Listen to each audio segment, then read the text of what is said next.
Hello? Hello? Hello? Is there anybody out there? Hello? Hello?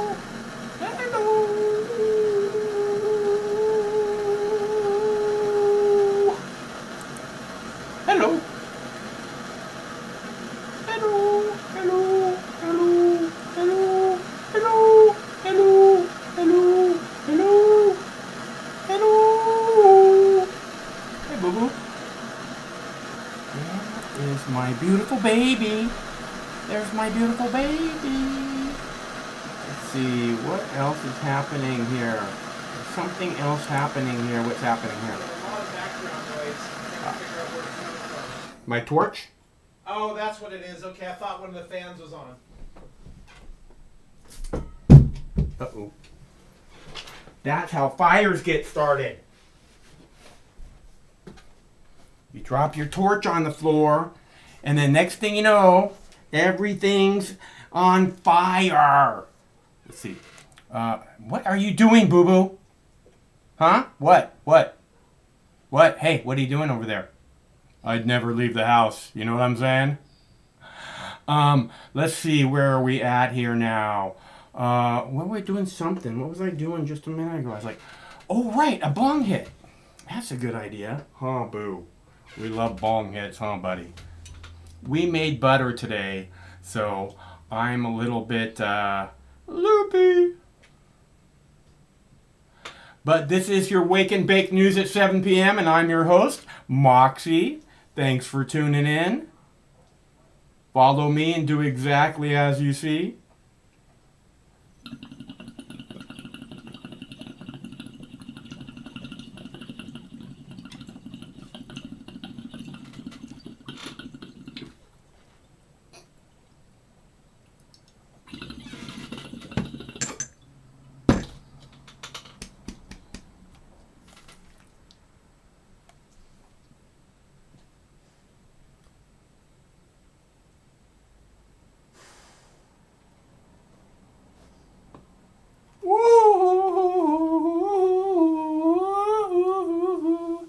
Fuck yeah. Fuck yeah. Ha. In case you missed it the first time. Ha. Let's see, where were we? We were doing something else. What was the other thing we were doing? Oh, right, this. Just a minute. I will be with you in just a minute, people. Let's see. And there's my beautiful baby. Hi, my beautiful baby. You're my beautiful baby. I love my beautiful baby. I do. And it's always nice of him to join us in the Oval Office. And it's always nice of you to join us also. If you're new to Mox News, there are 11,000 videos, over 11,000 videos on this one YouTube page. So if you haven't yet, you might want to take a minute and take a good look around. There's lots to see. And be sure and subscribe and hit that notifications bell so that you never miss out on anything. Don't you know? There's the Pikachu hiding in the corner. Let's see. And of course we have protesters on the streets in Rochester, in Chicago, in Louisville, in Los Angeles. It's never going to end. It's never going to end. COVID-19 is never going away. Craig was just watching the business news a minute ago, and the business news was saying flat out, COVID's going to last for another 1 to 2 years. It's like, what? 2 more years? 2 more years of lockdown. 2 more years. So I suggest you begin living your life like there's no tomorrow. I live my life like there's no tomorrow. You hear what I'm saying? Begin to do the things you want to do. Be who you want to be. Live how you want to live. It's the end of the world, people. When the world is running down, you make the best of what's still around. You see the beautiful baby? There's a beautiful baby. All right, so Los Angeles is on a walkabout. That's nice. That's not something you see every day in LA. People don't walk in LA. Don't these people listen to the radio at all? Nobody walks in LA. Walking in LA. Nobody walks in LA. Are you guys done yet? Are you through? Huh? I'm good. I'm good. In case you can't tell, I'm good. Roger. In case you can't tell, I'm good. I'm good. How are you? Oh, by the way, this is a call-in show. The number's right there on the screen. If anyone would like to call, it's 805-669-6397, 805-MOX News, 805-669-6397, what a puff that was. Let's see, where are we at now? We are in Los Angeles and Louisville and Rochester. We're everywhere. Everywhere you want to be, baby. So, I have a few videos for you, including Netanyahu nominated for a Nobel Peace Prize. Wow. Who didn't see that coming, huh? There is something seriously wrong with the world when Netanyahu is nominated for a Nobel Peace Prize. Don't you know?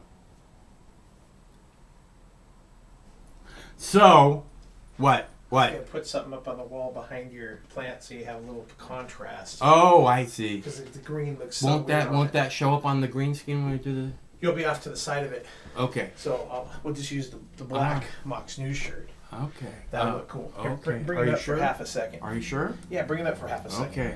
All right. Little So stage direction here. Craig wants to show What I you wanna do guys is put the Mox News. we'll put that or that. We want that sure. one or that side. What do you I want to don't do? know. I don't know. We'll I like both sides. What do you Well- guys think? I like both sides. We'll hang it right here, Right wherever. and then it'll kind of be. And then switch to one of your other backgrounds. I want to make sure it doesn't affect it. What now? You I like don't- this? Over there? It'll kind of be up there. I mean, You see it? Yeah, see Oh, it. uh-huh. Screw it. I'll put it over on this side. We'll figure it out. Do it now? Okay. Just do your thing. Mox News t-shirts available now. Clickable link in the text body of this video. And if we get $40 in donations, we'll do a And 10th if we caller get giveaway. $40 in donation, it'll be a fucking rare day. I'll tell you that. Okay? So, no. We're going to do a big giveaway here coming up soon. Boy, have I got stuff to give to you. Where's all my drone videos? There's some. Let's see. What were we talking about? I forget. Marijuana. There is much marijuana to be had this evening. I already had one dab to open the show. If anybody wants to take another dab, let me know.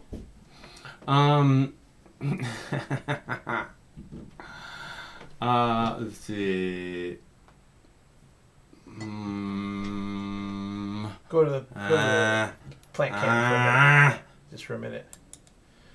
How about we go? Oh, it's too behind it. Can you raise it up a little bit? I can. The shirt? Or do you want to? Just the camera. Yeah, like that.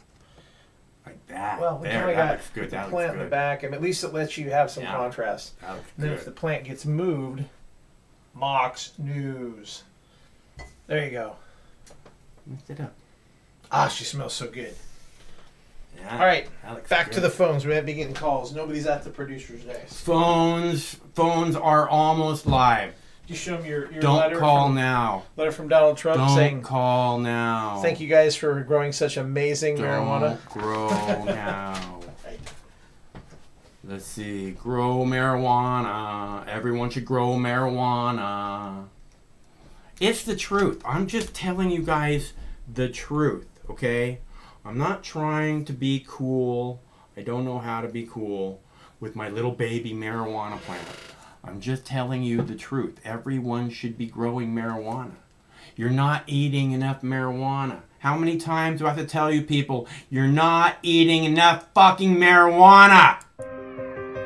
Sometimes life can be a little overwhelming. Sometimes the weight of the world can be too much to bear. Sometimes you need to stop worrying and take a deep breath. Sometimes you need cannabis. Introducing Brightside, high-quality cannabis delivered right to your door. Brightside offers an extensive menu of strains and products to meet your needs. Choose the experience you want, and we'll send you the dankest herb, the real sticky icky, some top-shelf marijuana. If you like what we send you, keep the whole jar. We'll even include some nugs for you to blaze. As part of Discovery, you'll get to try new strains and products. Side effects may include euphoria, increased appetite, uncontrollable giggles, elevated sensitivity to musical dopeness, and reduced anxiety. Tetrahydrocannabinol may also induce feelings of existential well-being and relentless optimism. With a Brightside subscription, you can get it once a month, once a week, or whenever you want, all at a price you'll like. And yes, this is a real company. Do you know who I am? You're the wizard. Ask your doctor if cannabis is right for you. It probably is. Keep it Brightside. I am telling you, whoever made that video of the Brightside commercial deserves an award, okay? Because there's so many aspects of that video from the very beginning, from the mom on the sideline of the soccer game screaming like with fucking rage, right? To the guy, right, the guy who delivers the weed to the lady, and he looks at her and he's like, this lady seems a little bit too excited to be getting her marijuana.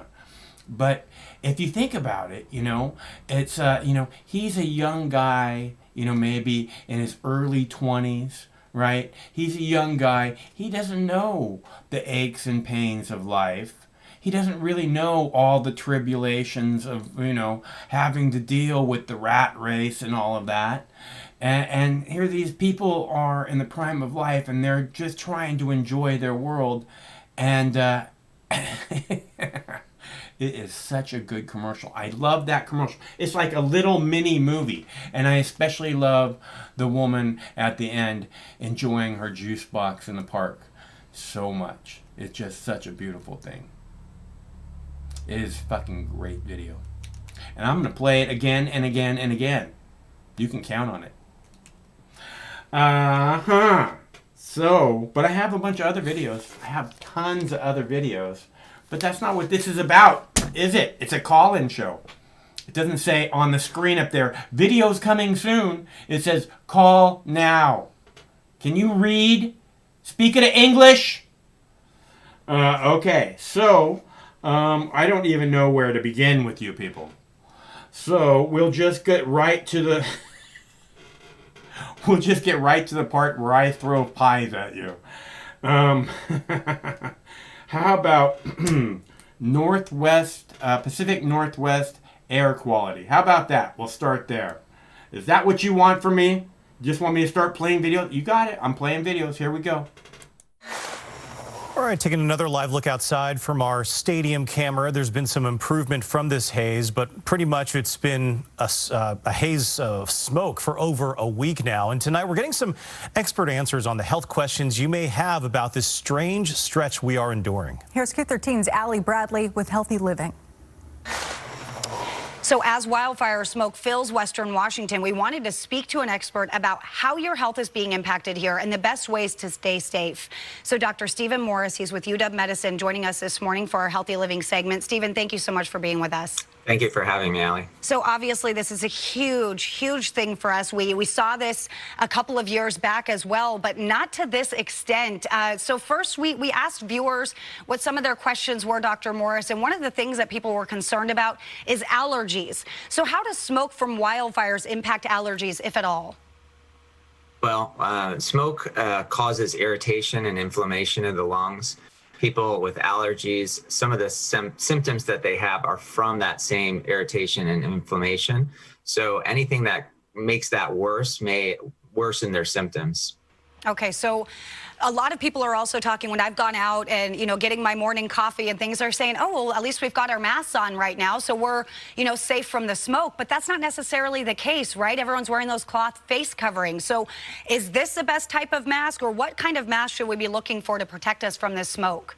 For the smoke, the masks are not effective. The ones that people should be looking for, which are effective against smoke, have a label on them that is either N95 or P100. So if you look for that label on the mask that's being sold, it should say either N95 or P100, and those masks will stop the particulate matter from getting into their lungs and irritating them. What things should we be doing to be safe in our homes? So a clean air room is just a kind of a mechanism by which people can limit their exposure to smoke. So the room would be more isolated, for example, less windows, just the opposite in the room I'm in now, not have a fireplace, and people would do things that would help keep that room clean. One would be if they had an air filter, that would be a great place to keep it. The other would be to limit their in and out of that room, and so stocking that room with supplies and avoiding having to open and close the door. Those are some ways where they could keep that room safer, or the safest place in their house. Okay, so I've talked with a couple of health experts pretty extensively about this, and one of the things that we've learned through this pandemic is that COVID can be carried in smoke and dust for hours at some points. So what does that mean while we're being blanketed with wildfire smoke? Are we at a bigger concern for the transmission of this virus? It is concerning. I don't think we can really understand how much of a concern it is. I think if we are in a situation where we have these irritants, this particular matter from the smoke in the air, this is going to cause, again, inflammation of the lungs, irritation of the lungs, and make the lungs more susceptible to any infection. UW Medicine, for example, we have a lot of patients with very significant lung disease. So these are the people that are most at risk because their lungs, like those with bad allergies, are chronically inflamed. So they're chronically at higher risk for infection. This is taking normal people whose lungs are not generally inflamed or irritated and putting them in that category where they have a higher risk. With regards to the COVID being on the particulate matter, as I said, it's really an unknown at this point, but I think that the protections that people are using for COVID to avoid being close to people, to avoid interacting with people and in public settings with a lot of people, as well as the precautions that are being recommended for the smoke, staying indoors, avoiding outdoor activity, in particular exercise, I think these things are enough to keep people safe. Okay. All right. Dr. Morris with UW Medicine, thank you so much for that insight this morning. Thank you so much for having me. We appreciate it. Thank you. Okay, so if you guys want more information on our healthy living stories, as of course we navigate this pandemic and the wildfires.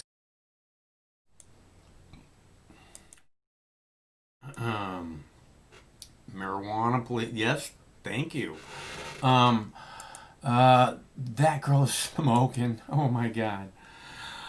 Let's see. So I don't know about you guys, but when I see a health segment on the news, news being, information you can count on to inform you reliably, a segment about health, your health in particular, during a air quality crisis being sponsored by anyone, in particular insurance agencies, right? Considering that the for-profit medical industrial complex wants you sick, right? I mean, we all understand that they want you sick. They want you sick until the day you die. Just like the CIA wants terrorists. Because there's no reason to have the CIA if there's no terror, right? No reason for a lot of things. So we got to have the terrorists. We got to have the terrorists. Just like the police want crime. Okay? So, the health insurance, the for-profit medical industrial complex wants you sick. They want to make money off you every single day for the rest of your life.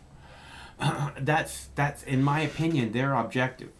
So it just bugs me when I see it. Just really, I mean, you can just see it's almost like in this in this segment on whatever is sponsored by Diet Pepsi.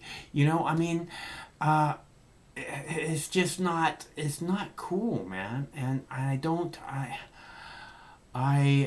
really, I don't know. But you guys know I've talked about advertising again and again and how it's not a healthy thing, and nobody talks about it, and it just doesn't. It's messed up, you guys, and we have to recognize the things that are wrong in the world and try and fix them, because otherwise we're just leaving a fucked up world for the people who come after us. And that's not, and I don't want people to look at us, this generation or whatever, in that way. I don't give a fuck about, you know, some douchebag going, okay, boomer. What I care about is that, you know, we actually made an effort to do something that was important, which is try and leave something better than this. You know, that's why I come out here and I scream again and again. It's not because it's going to make my life better. It's because we have to get something better for the people coming up, the people in the street. That's the reason I defend the people in the street. Look at them. They're young people. They're saying we don't want this for our future. We want a better future. And I want to help them. I want to leave the people who come after us a better future, and the people who follow right behind us thinking that that's their job too. That's their duty. That's, you know, that's again, I've talked about how we are the superheroes of this planet. You know, you guys love superhero movies. You love to think about what it'd be like to be a superhero. That's why people love superhero movies, because they like to think about what it would be like to be a superhero. You are the superheroes on this planet. We can make almost anything happen if you would just break free of the programming. And we could prioritize. Of course, every living being on this planet is a treasure. Yes, some of them are disgusting, you know, like Dr. Whisper. But that doesn't mean that they're not. It's like if you look at, you know, the old Star Trek, you know, episodes, you know, where they would see a life on a planet, you know, that would mean it's like this little tiny amazing jewel that was found. Oh, life. I mean, scientists, they search all the planets. Oh, I had a video yesterday about signs of life on Venus. Okay, but there's signs of life here, and it's just as special here as it would be on Venus. Maybe even more special, in my opinion. Definitely more special. And I don't know why we're not trained to act that way. I don't know why, you know, we're trained to act almost opposite. Oh, that's a protected species, a fucking frog. We're not gonna, you know, improve this property because of a fucking frog. It's a treasure. It's a jewel. It's life. And if this is the last of them possibly in the universe, yeah, we should protect them with everything in our being. Like we're the superheroes on this planet. And if you bring your fucking bulldozer this way, I'm going to punch it into outer space.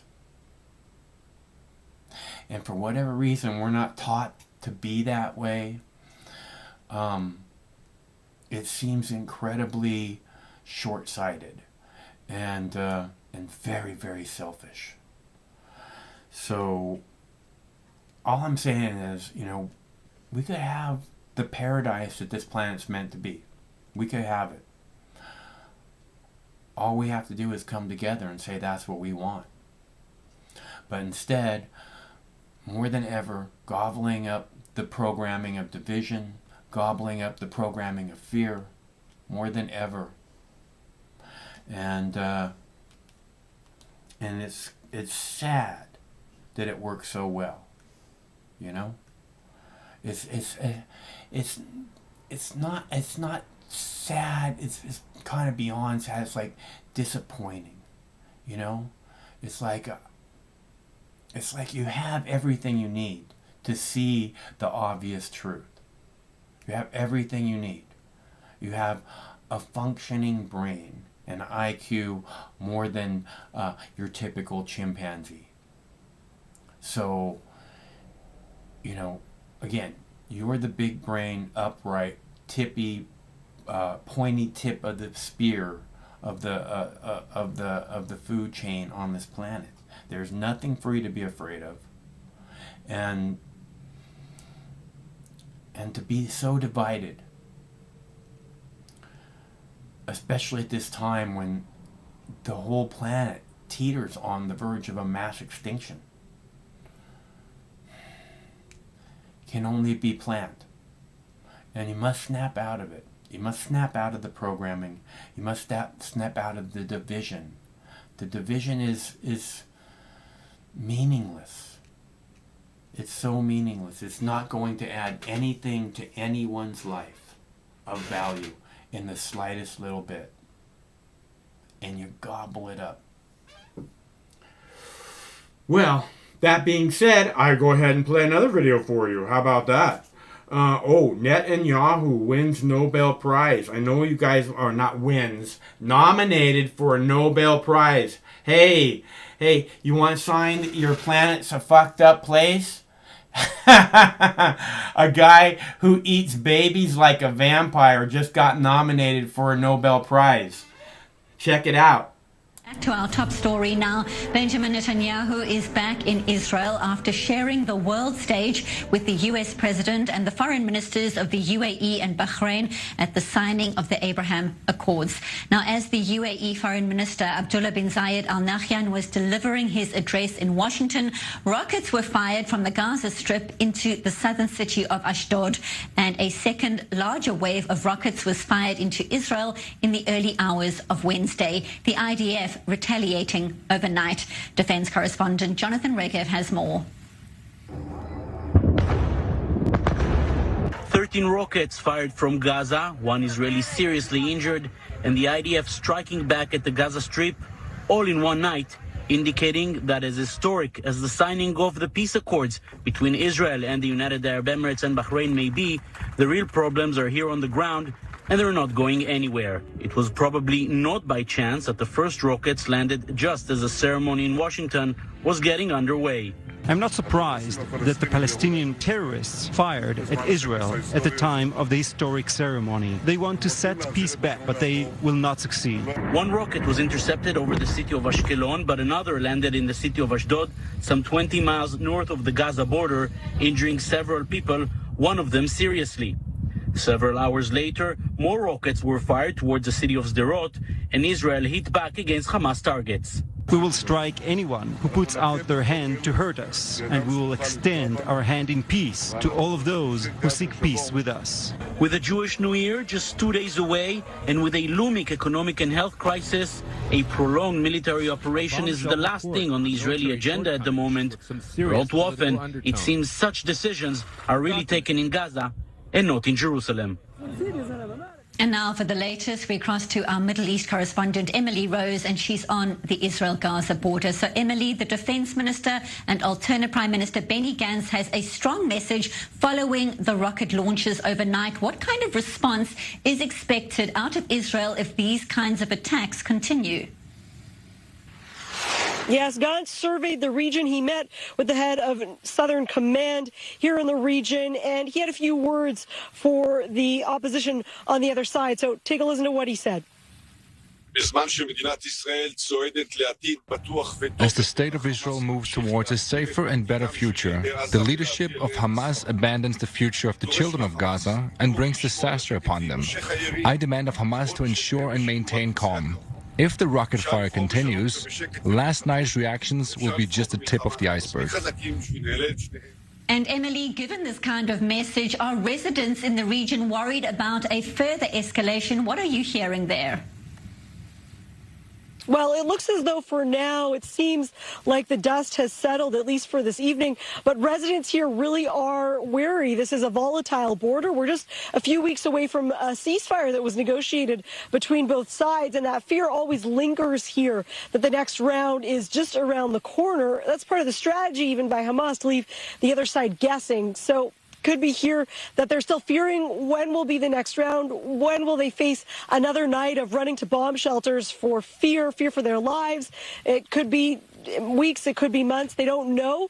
But here really hoping probably to get back to some relative calm, specifically given the fact that there's a lockdown just up the pike for Israeli citizens. There were even directives given earlier today about how to maintain running to a bomb shelter while trying to maintain a lockdown and safety in the face of the coronavirus. So all of these seem to be happening at once, and it looks as though the residents here on this border would appreciate some relative calm. Thank you so much. No doubt about that. Middle East correspondent Emily Rose reporting live from the Israel-Gaza border. Thank you. An Italian politician from the far-right Northern League Party has submitted Benjamin Netanyahu's name for the Nobel Peace Prize shortly after Israel signed that landmark agreement with Gulf neighbors Bahrain and the UAE. Paolo Grimaldi nominating the Israeli Prime Minister for the prestigious international award, citing his recent diplomatic achievements, which include the signing of the Abraham Accords at the White House and Jerusalem's efforts made towards Saudi Arabia, adding all these moves have led to the opening of Saudi airspace to Israeli planes. Let me see, is there anything up here?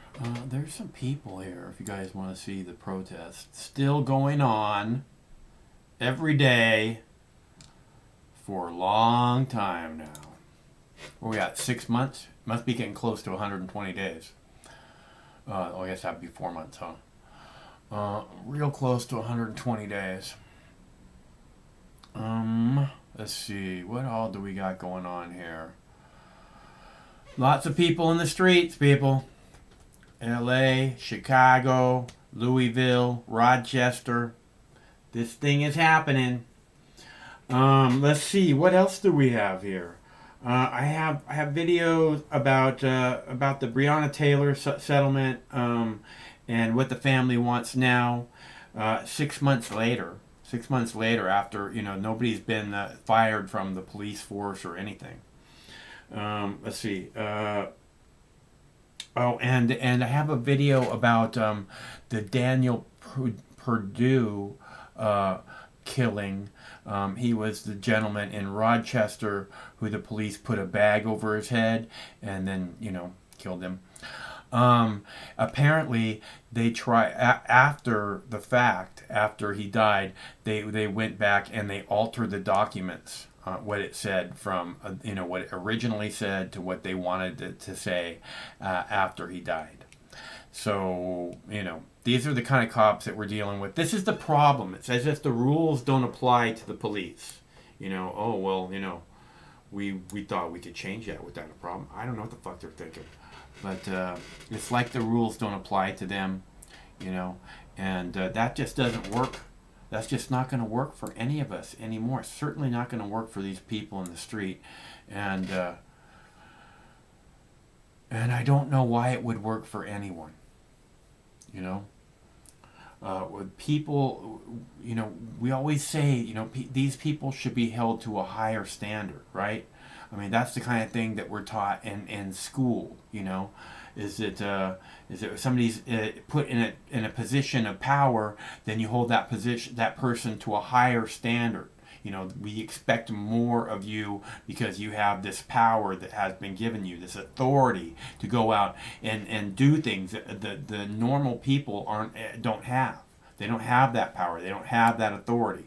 So, you know, drive 100 miles an hour down the road, do things like that. So if you screw up, we are going to, you know, hold you to a higher standard of accountability because we expect you to follow the law. But they just act like it just doesn't apply to them.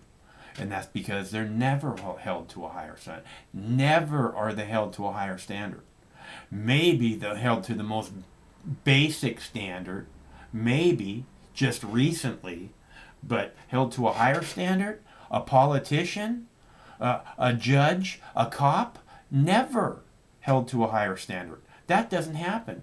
Okay. Amber Geiger, she murdered that guy in Houston, you know, purposefully. I think they gave her like 24 months in prison. And she's appealing it. I don't think she has to be in prison until after her appeal is over. I think. I don't know for sure. That was a fucked up individual.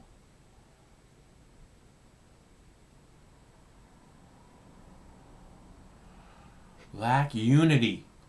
Fuck yeah, bro.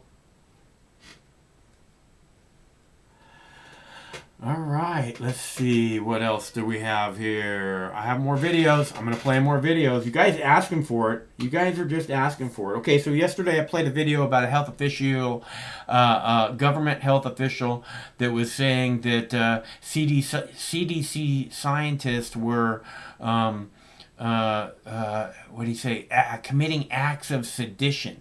And as I pointed out yesterday, again and again, I love committing acts of sedition, and am very, very proud of the fact that I commit acts of sedition on a daily basis.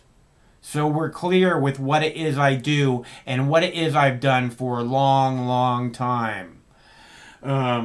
So my ears always perk up when someone says this, sedition. What? Huh? Are they talking about me? Are they talking about me? No, shit. But I wanted to, that health official has now taken a leave of absence. Yesterday, the video I played, he had called out CDC scientists saying that they were committing acts of sedition and playing politics with the virus. And he also said that Trump supporters, not everyone who carries a gun, but Trump supporters who carry a gun should go and stock up on ammunition because it's coming. That official yesterday in the story I played, he sincerely apologized for making his Looney Tunes fucking statements, and has now today taken a leave of absence. He'll be gone tomorrow. So, but it'll happen on his leave of absence, so we really won't. And the news won't cover it, so it won't be a thing. But I thought you might want to know about it today. Hello, caller. Good morning, Vietnam. How are you, Michael? I'm good. How are you? Mellow. I don't know. You remember in Cheech and Chong's Up in Smoke? They had they smoked a big fat joint. You know, Chong was hitchhiking, and he gets in the car with them, and he says, "Hey man, you got any weed?" And Cheech pulls a toothpick out of his pants, and then he reaches back in. He says, "Oh no, that's my dick." And the guy says, "I hope your dick's bigger than a toothpick." And then Chong pulls out a fucking giant fucking quarter-pound joint, and they smoke that joint. And Cheech is like, "I never smoked no shit like that before, man."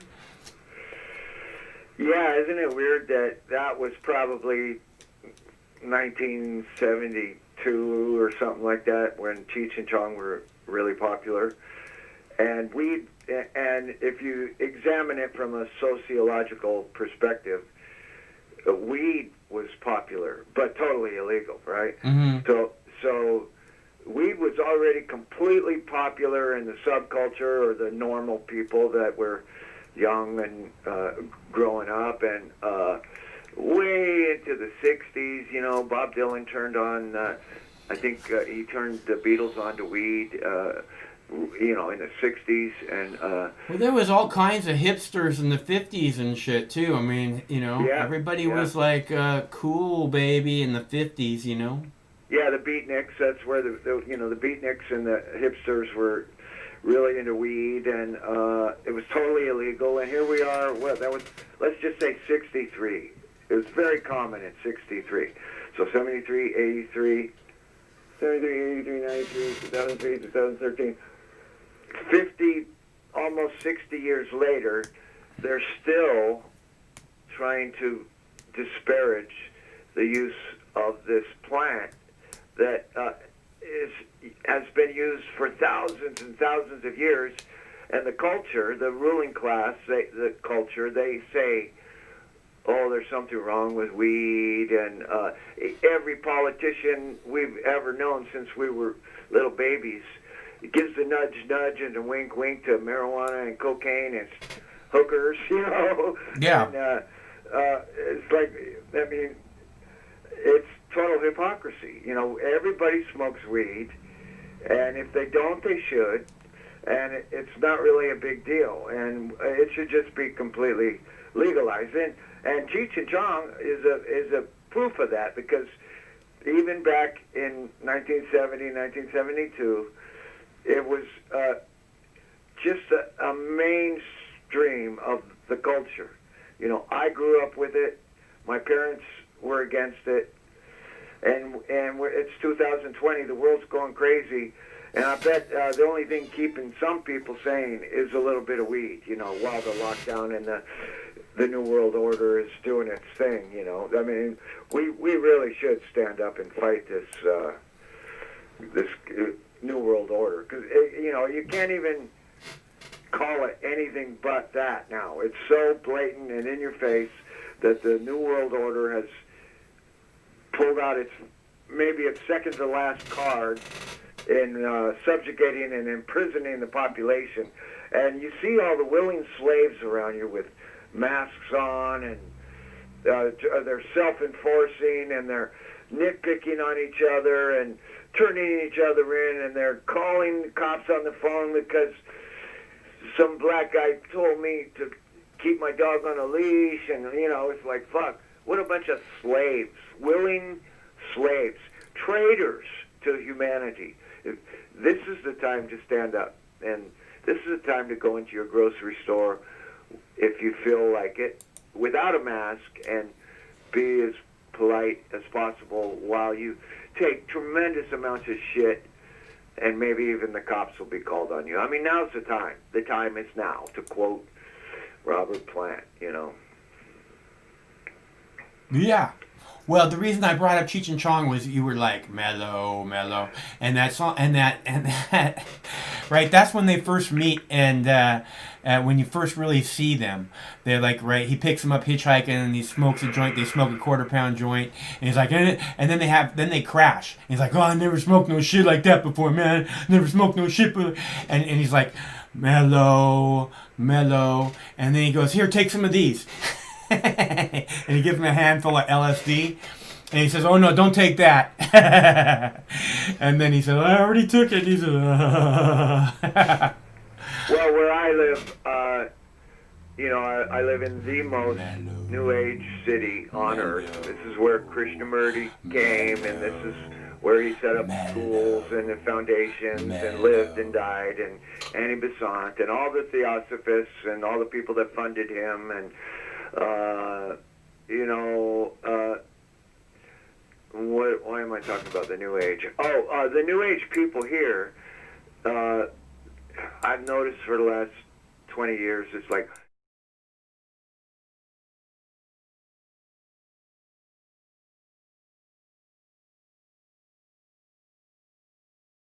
taking some probably low-grade polluted ayahuasca and pretending that they're enlightened. And so I got 20-year-old kids telling me about reality, and they're ascended, and David, or what's his name? Not David Icke, the other guy, the law of one, David, what's this fuck? I mean, every New Age guru in the world, they're worshiping as a fucking new messiah, and that ends up being just another charlatan. And so I've literally known people with ayahuasca that came back from their trips really fucked up with demonic entities attached to their non-physical bodies. And so and Max Egan, he wanted me to take fucking ayahuasca and jungle dust, and he offered me jungle dust, you know, pretending he's a shaman from the fucking Amazon, because he used to hang out in the Amazon a lot, and he bought this designer box of jungle dust, and he wanted me to put jungle dust up my nose. I said, no man, I'm not putting anything up my fucking nose. And he gets mad at me because I refuse his gift. It's like, dude, I got enough shit in my nose already. I don't need fucking jungle dust up my fucking nose, you know. And so I've seen every fucking form of New Age bullshit, and that's what it is. It's bullshit. And you know, if you're going to take ayahuasca, you take it with an experienced shaman who has no spirit, no agenda whatsoever, and is a little bit spiritually advanced. And you do it once or twice, and you stop when you kind of expose your own shadow work, and you're completely capable of doing the shadow work after that. But, you know, as a kid in the 70s, I took lots of acid. 100 times I took acid and mushrooms and all kinds of, you know, other stuff, natural psychedelics. But, you know, peyote and everything. But when I stopped, I just didn't need it anymore. I'd already tripped enough. I'd gotten everything out of it I could get. And so when I see the kids trying to suck me into going to ceremony... Well, I just saw an interview with John... I mean, I've talked about this before. I have an interview with John Waters. I don't know where the fuck it disappeared to. Who's John Waters? He's a director from the 70s, 80s. He like Pink Flamingos he directed, and Divine. Oh, he's a director, okay. Yeah. Crybabies, I think he directed Crybabies. I don't know, it might be David Lynch. But he's an oddball director. He directs really odd movies. And he was saying that he's advising people in their golden years, you know, 60, 65, 70, that he says it would be a really good thing if you're in a good place to take a tab of acid and kind of clear the cobwebs out. You know what I mean? That's true. That's what I'm talking about. Yeah. Yeah. But to overdo it and to make it into a fake fucking form of ascension, you know, that's just bullshit, man. You know, you're doing it because you're part of the hive mind, not because you've achieved any individuation. It's because you haven't achieved individuation. So you and I, we both know, you know, psychedelics can be very helpful. Even a bad trip can be helpful in a way.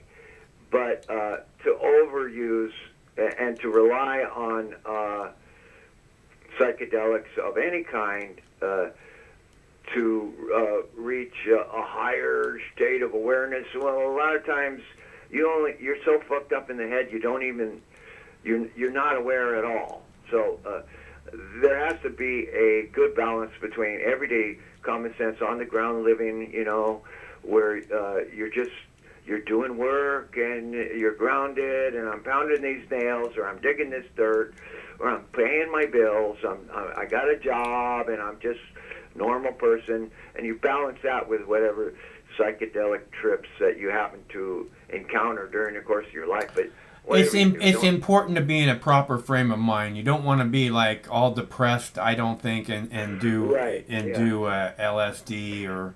And setting, too. Yeah. You have to have a good setting. Like very important to have the proper people around, really. Yeah. You want to have people that you know and that you count on, and that you know you can count on. Aren't going to walk away from you. You're right, exactly. I've had that happen to me. You feel like, oh, I'm all alone in the universe, you know. It's like, dude, So I got on a plane from LAX. I'd been up for like 24, 36 hours. Got on a plane, dropped some acid, got on the plane from LAX, fell asleep on the plane, woke up in Las Vegas, frying my ass off. 9 a.m. in the morning, 100 degrees. You get off the plane, boom, fucking, you're in an oven. Yeah. And then I went to see that night. Tripped around Vegas and went to see Jethro Tull at some casino somewhere. Nice. Yeah, it was nice, and came back to LA. But if it hadn't have been for a couple of my friends watching out for me, I would have been fucking a babe lost in fucking Toyland, It's easy to get distracted in Vegas or anywhere on LSD, really. Well, Vegas has all the lights and all the hookers and shit. And yeah. That was in the 70s, so they still have those things. Yeah, even more. I've been to Vegas since, I've been to Vegas a lot more recently, and it really changed, So did Tijuana. I used to go down to Tijuana, and it would take you 20 minutes once you cross the border to get to Tijuana. You have to go down these dirt roads, it's 10 miles across the border to get to Tijuana. And the last time I went to Tijuana, it had moved all the way up to the border, just jam-packed like a cork in the bottle of all the South American refugees. Everybody from all the South American countries, they try to get to the United States and they get stuck in Tijuana. And it's a hellhole. I wouldn't even go down there now. Last time I was there, it was a zoo. So, but once you get past Tijuana, down into Baja, there's some decent hotels and stuff. But you get some really good food and shit. But I don't know. I got no desire to go to Mexico anymore. And I got no desire to fry on acid anymore. I don't even want to fight with anybody. It's like, fuck, what's the use of fighting with people? It's like, so I'm just chilling in my house. I'm self-isolating for the last 10 years. What time is it now? It's 7:53. I'm doing fine. I'm just not very excited about anything today. Well, it's better not to get too high or too low. Buddha said the middle path is the way. Yeah, so did Aristotle. Moderation in all things. Yeah. Yeah. So, I mean, I'm waiting for this COVID-19 scam to get a little bit more busted. And then Trump's doing his fucking idiot puppet dance in the Middle East, and people are praising him like he brought peace to fucking two countries that are so far away from Israel it wouldn't even fucking matter. The two countries that never were at war with each other, two countries that suppress their lower class populations. The United Arab Emirates has 45% workers from other countries, and fucking Bahrain has about 85% workers from other countries, and they're all lower class, and all you got is a bunch of rich. Bahrain, by the way, beats its own Shia population, just like Israel beats its own Shia population. The population of Palestine is Shia. They disappeared journalists and protesters and stuff like that there too, right? Oh, Bahrain had its own revolution in 2011. The same time Egypt went off, Bahrain went off. Yeah. And I was on the side of Bahrain because I saw all the violence going on there, and I learned about their fake fucking government where the bunch of rich Sunnis beat the fuck out of a bunch of poor, downtrodden Shias, and they got no rights, and their homes are getting broken into, and their protests, if you go out in the street with a sign in a protest, you get shot or beat up. And it happened that Egypt was a little bit more brutal. Mubarak was, the police force under Mubarak was so brutal that the army had to step in, and then finally Mubarak stepped down, and then all that, some more bullshit happened, and then Sisi finally came in, and Sisi was just a Mubarak light who happened to be a general. And I hate that motherfucker's face. You just look at Sisi's face. It's like, oh, I got it made. I'm living in the presidential mansion, and I got the CIA giving me advice and money, and I'm set for life. Meanwhile, the people in Egypt are still suffering. The whole revolution seemed to have been for nothing. And that's what really set me off, was first Tunisia and then Egypt, and I was really involved. And that's when I became really aware of the power of social media to help revolutions in different countries. And it took me a while to realize, oh, the CIA was in social media before I ever was. And they were astroturfing the whole information domain, so that I didn't even realize for a month or so that the uprising in Libya was just Al-Qaeda propelled by the CIA, and it takes a while to catch on, and the whole Arab Spring was fomented and undermined by the CIA. Gaddafi was killed with a CIA guy standing 20 feet away. You can catch his legs on the video if you can catch that video. CIA guy standing 20 feet away while Gaddafi was butchered, and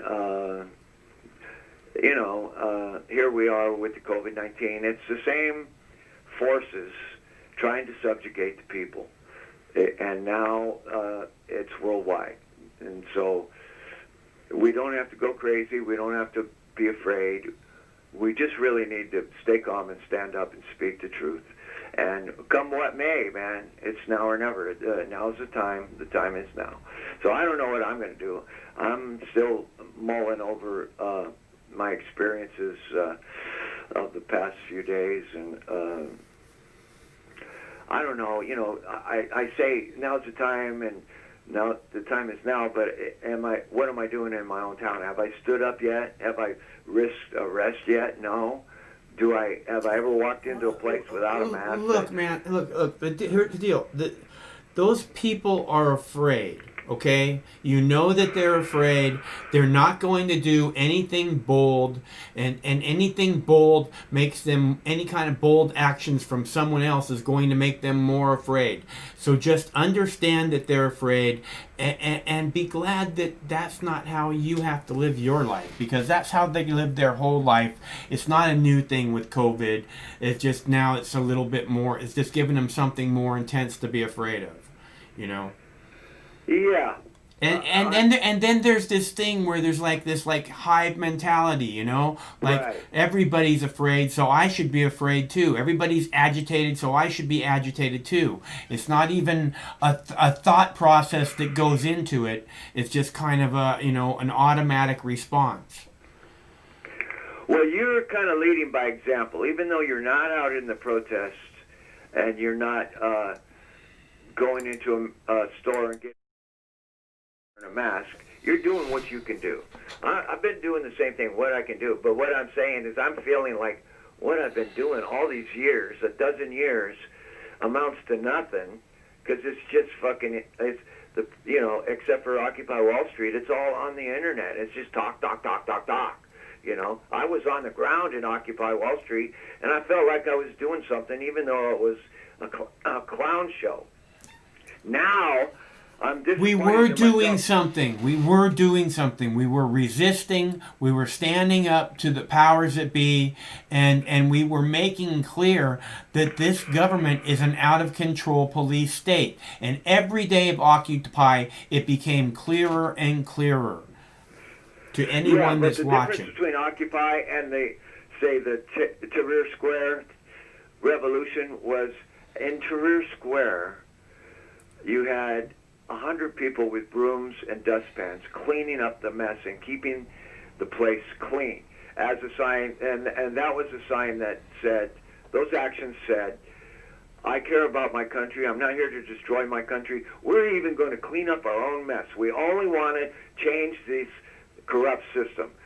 But you don't see that much with Antifa now. You didn't see that hardly at all with Occupy Wall Street. So I want people to get a little bit more careful with the way they protest. And I myself, I'm disappointed in myself that I haven't got arrested yet, haven't challenged the cops in my own fucking town. I haven't really, the most I've done is talk to a couple of people in person. That's it. But I got these fucking Karens and Kens telling me where I can stand. I have to put my mask on, blah, blah, blah, blah, blah. And I find myself, because I'm a fucking warrior, wanting to do violence on these fucking little squeegee, scared people who aren't qualified to tie my shoes, telling me where I can stand in a fucking bank. It's like, I'm tempted to go into the bank with no mask and say, I have a medical exemption, blah, blah, blah, and play it out until the cops come, and come what may. Let the dice fall where they fall. Because that is an actual action. It's not talk on the internet. It's not talk on Facebook or Twitter or YouTube. It's something. But I haven't done that yet, so I'm a little bit disappointed in my own bravery, or lack of bravery, you know. So I'm just telling you where my head's at, that's all. Well, don't be too hard on yourself, and don't be too hard on people that are sheep. People that are sheep, you know, I mean, just be glad that you're not sheep, you know? Yeah, but, you know, people who care about the world want to change the world. They're, you know, and I do care about the world, and so I'm trying to figure out strategies. What can I do? Because all these years on the internet, with only just a year on the ground in LA, you know, that's how long the Occupy movement lasted in LA. It was 1 year. That don't really, and I don't see the change in society.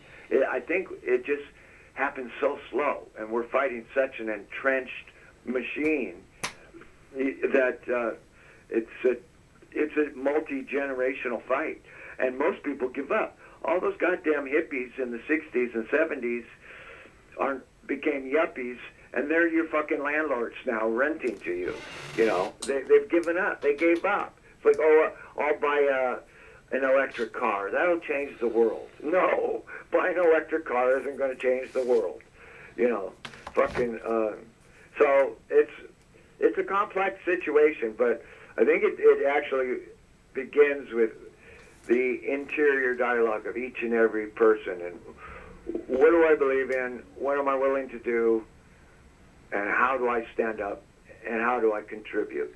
So that's where I'm at. I'm at a personal dilemma, because I feel like I haven't been doing enough, and I do care.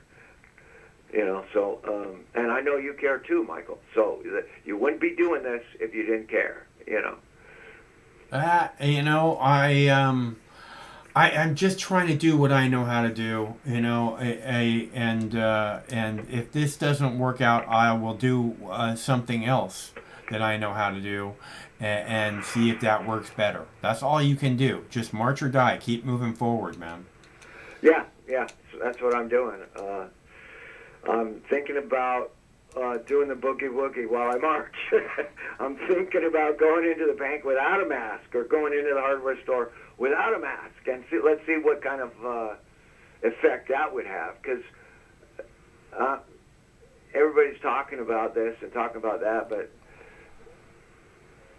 they're not doing it. You know, I see people doing it. I see people getting beat up in Australia. I see people getting beat up in Spain. I see people getting beat up all over the place, and I've got to tip my hats off to all those people that are actually on the ground doing shit, and they care. You know, so I just want to join them, but I don't want to be a joiner. You know, I don't join clubs or movements. You know, that's not who I am. So I'll do something in my town at the right time. I mean, it'll come along, and I'm happy to see that a few more people are waking up each week. But I'm talking to people that think the Bahrain United Arab Emirates deal is a peace plan. Finally, Trump brought peace to the Middle East. It's like, fucking dummies. There's people that will look at you and say, Israel's our only friend in the Middle East. What are you talking about?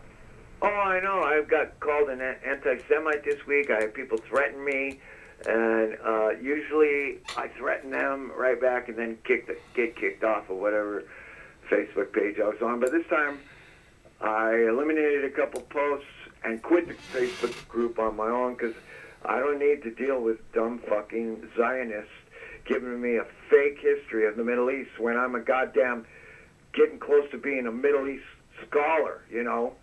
So it's like I know when to fight, when to roll in the mud, and when not to. And usually, 99% of the time, you don't want to be rolling in the mud with people who support Israel and think it's our only friend. Yeah, right. Israel attacked America on 9/11, you big dummies, and they plotted out how to do it for a decade prior, at least.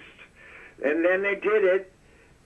And well, now, you know, I mean, if they don't know the history, you point out the USS Liberty. Okay, there's lots of documentaries on the USS Liberty. You play that for people, and if they still think Israel is our only friend in the Middle East, they don't care what the truth is. yeah, or the Levant affair was a failed false flag where the bomber halfway blew himself up, and then they discovered documents. They were going to attack American diplomats and blame it on Egypt, but the fucking... Yeah, but that's not what I'm talking about. See, this is, you're adding fucking nothing to the argument. The argument is, here is Israel attacking our soldiers knowingly, okay? And people, you know, they're like, oh, support the troops, you know what I'm saying? You start talking about diplomats and shit, and they're going to be like, an attack that was going to happen, you know, that's not the same deal. And every single one of those soldiers that was on the USS Liberty was sworn to secrecy. They could never speak out about it. So they, 177 wounded and 34 dead on the USS Liberty. And they still have, in San Diego, they still have a meeting of the USS Liberty survivors every year on the anniversary. And there's only a couple of survivors now. You know, that was 67. Yeah. So but the USS Liberty is just one time. Yeah. Well, I mean, yeah, you talk about drone striking 9, 10, 11-year-old boys playing soccer on the beach. Brothers, 9, 10, and 11 years old, drone strike. Oh, we thought they were Hamas. Fuck you. What the fuck? Yeah, that doesn't justify shit. Fuck you. You know, I mean, it goes on and on. I know. Okay, I get it. I'm just saying. It's unbelievable. And now they want to give the fucking baby eater a goddamn Nobel Peace Prize. Is that right? Which baby eater are you talking about? Oh, Trump? No, Netanyahu. Netanyahu got nominated for a Nobel Peace Prize today. You know what? Netan is an Arabic word that means filthy, dirty, and Yahoo is basically a brutish thug. Mm-hmm. That's what a Yahoo is. Mm-hmm.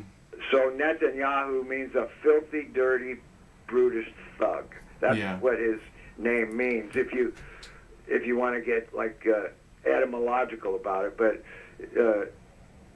and Netanyahu's father was a terrorist, and most of the prime ministers of Israel were terrorists that killed English soldiers and Palestinians. You know. Yeah.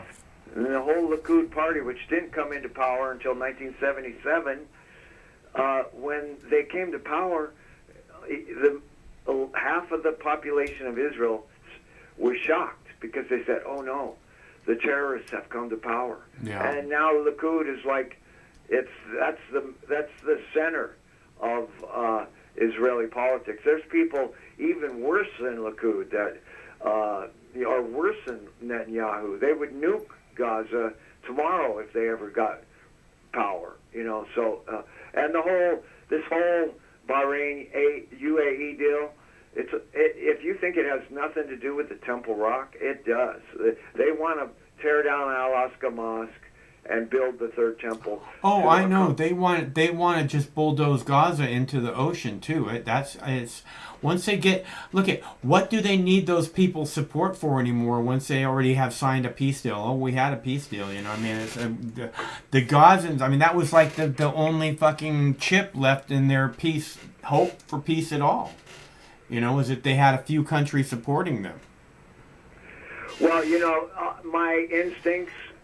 You know, I know people that got degrees in Middle East politics, especially Chris Bellani. I know him, and he's a good guy, and he's got a degree in Middle East studies.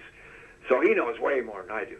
But my instincts are, from what little I do know, is that Mohammed bin Zayed, the ruler of the United Arab Emirates, might have it in the back of his head that he's not really going to throw Palestine under the bus.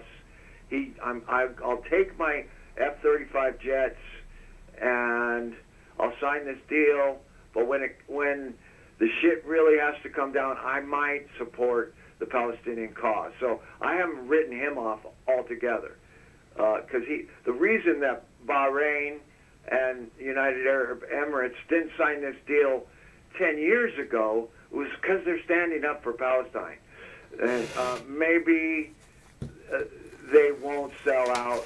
I mean, the likelihood is they already did. But yeah, there's a possibility that... That's certainly the way the Palestinians feel. Yeah, yeah. And everyone who knows Middle East politics, you know. It's like, I mean, one by one, the Arab kingdoms fall and bow down to Israel. But not Gaza. Gaza doesn't bow down. Gaza, you know, we teach life, sir. You know, Gaza keeps fucking standing up. And 20 days of bombing now. This is the 20th day they've been bombed. You know, but you only hear about it when they launch a couple bottle rockets off into Israel. You know, it's like, oh, they attacked us. It's like, fuck, you bombed them for 19 days, and then they shot a couple bottle rockets off. And so, you know, I get news feeds directly out of Gaza, and I get pictures and shit, and you know, it's like, it's not, you know, it's not 2014. It's not a war, but there was never any repercussions for 2014. What happened in 2014 in Gaza? They faced no repercussions. And by the way, Trump, months and months and months ago, defunded the UN Relief Workers Association. I can't remember the amount. He took away either $70 or $7 million of relief aid to Gaza. That was a year ago almost. He did that. So it's like, oh, you know, they don't need any help. Let's see, you got no economy. You can't fish off your shores. You're in the world's largest outdoor prison. They cut the electricity down to 4 hours a day. Israeli raw sewage flows into Gaza. All the water's polluted. They can bomb and kill and maim anytime they want. And we're going to cut off whatever little scraps we used to throw Gaza. Yeah. And continue to call them, you know, they just teach their children to hate. Yeah. It's like, dude, it's the largest outdoor prison on earth. Yeah. No, I get it. It's like the saddest fucking story on earth, man. It is, and it's worth fighting for, you know. Yeah, and I have for a long time. Hey, I was taking a look at your house plant, your desk plant. You know, that thing's ready to harvest, dude. When the leaves are yellow, that's when you harvest. I know. I harvested all her sisters. I'm just waiting for another day or so, for the heck of it. Yeah, well, at least you don't have monster amounts of. You enjoy the process of trimming, right? No. Does anyone enjoy the process of trimming? I do. Really? I make it a sacred event, man. It's like you got to do it. So you turn on some really mellow music. Usually I listen to Sufi music, and you smoke a lot of dope, and you get with people you like who are mellow, and you can listen to documentaries. You can have fucking good conversations. I mean, I try to make myself comfortable and get something good on the telly so that, I'm a little bit distracted. But it's a lot of work, man. I mean, you get a lot of people get major aches and pains. Your hands get all cramped up. It's. I just pop aspirin and I take a couple breaks and I go 16 to 20 hours a day sometimes, and I drink lots of coffee and take a break if I have to, and you get up and you stretch, and it's actually quite enjoyable. Coming from a guy that used to lift fucking 16 tons of rocks and bricks and block and cement and dig ditches and climb walls and do roofing and all, and compared to construction, it's a vacation, dude. Sitting in a chair, listening to rock and roll, smoking dope, and trimming, that's a fucking vacation. What, you don't miss moving pallets of 16-inch blocks? No. Really? Yeah, I mean, I used to be able to, that was my job, when, you start out as what's called a tender, and then you work your way up to a bricklayer. But as a tender, I could literally stock 16 pallets of block a day. No problem. I mean, I enjoyed the physical work. You're out in the sun and you're by yourself and you smoke dope and you just keep the walls stocked up ahead of the bricklayers. And then as a bricklayer, I enjoyed working on the line too. So that's why trimming is no problem, man. It's like, you can smoke dope on the job if you're a mason. But it's the work is brutal. Your hands bleed. It's raining. It's windy. It's cold. Yeah. It's hot. It's 100 degrees.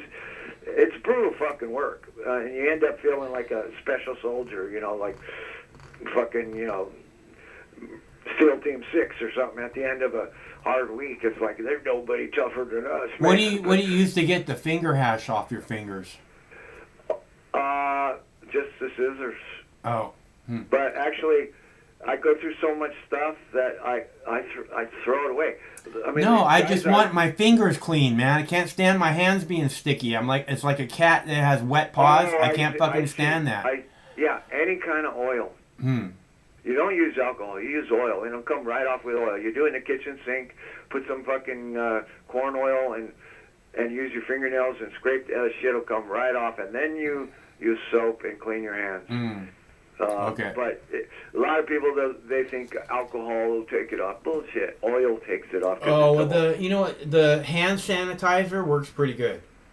Yeah, it's probably a petroleum-based product, so yeah. Yeah. I see people all over using that hand sanitizer in the bank and in the stores and in the hardware store, and it's like, dude, how many times a day do you use that fucking hand sanitizer for what?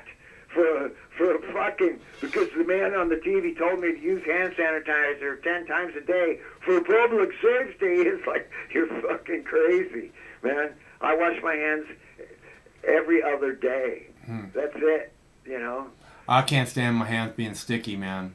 Well, yeah, during trimming, you got to wash every day. But, I'm talking about the COVID-19. It's like, fuck. Yeah, so use whatever works. I don't use the hand sanitizer. So I don't know. I can't stand the hand sanitizer. There was a gallon container of it out on the washing machine, and I was like, I'll try that.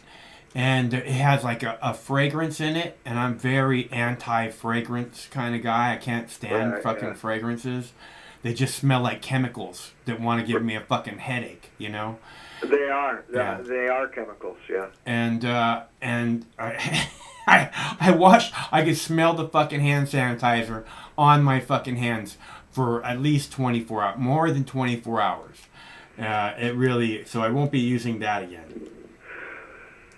Yeah, just use some fucking vegetable oil if you want, man, and do it in the kitchen sink or the bathroom sink or whatever, and then you use the soap, and then you don't have oil on your hands anymore, because you can't, you got to wash the oil off too, but my whole thing about trimming is it's just like, well, it's something that needs to be done. It has to be done. You spent your entire year planning for harvest, and you better get down to it, and you better try to do it at the right time, and you do it in the right way.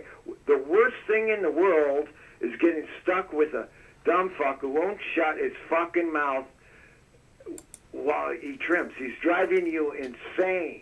He's got no intellect. He can't connect. He's nervous. I don't think that's necessarily the worst thing in the world, but I can imagine that being a pain in the ass. Yeah, I mean, I learned years ago, the people you trim with is important. It's like you don't take acid in a bowling alley or a laundromat. And the people, you know... I'm pretty sure I've taken acid in both of those places.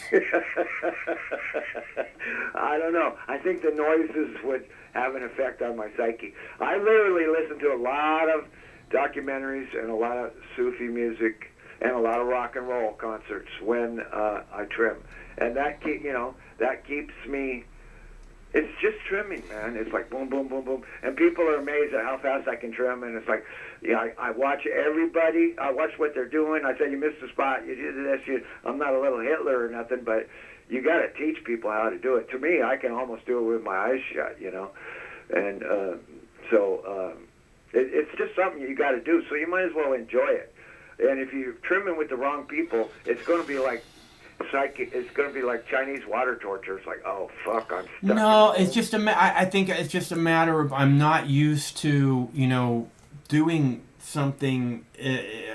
I think maybe my posture is messed up because I get like really sore shoulders and right. back pain and stuff, and it's definitely a pain. Anytime you got to sit in a chair and do something. Yeah. Even typing on the internet, you got to watch your posture. And trimming, it's super important to watch your posture. Yeah.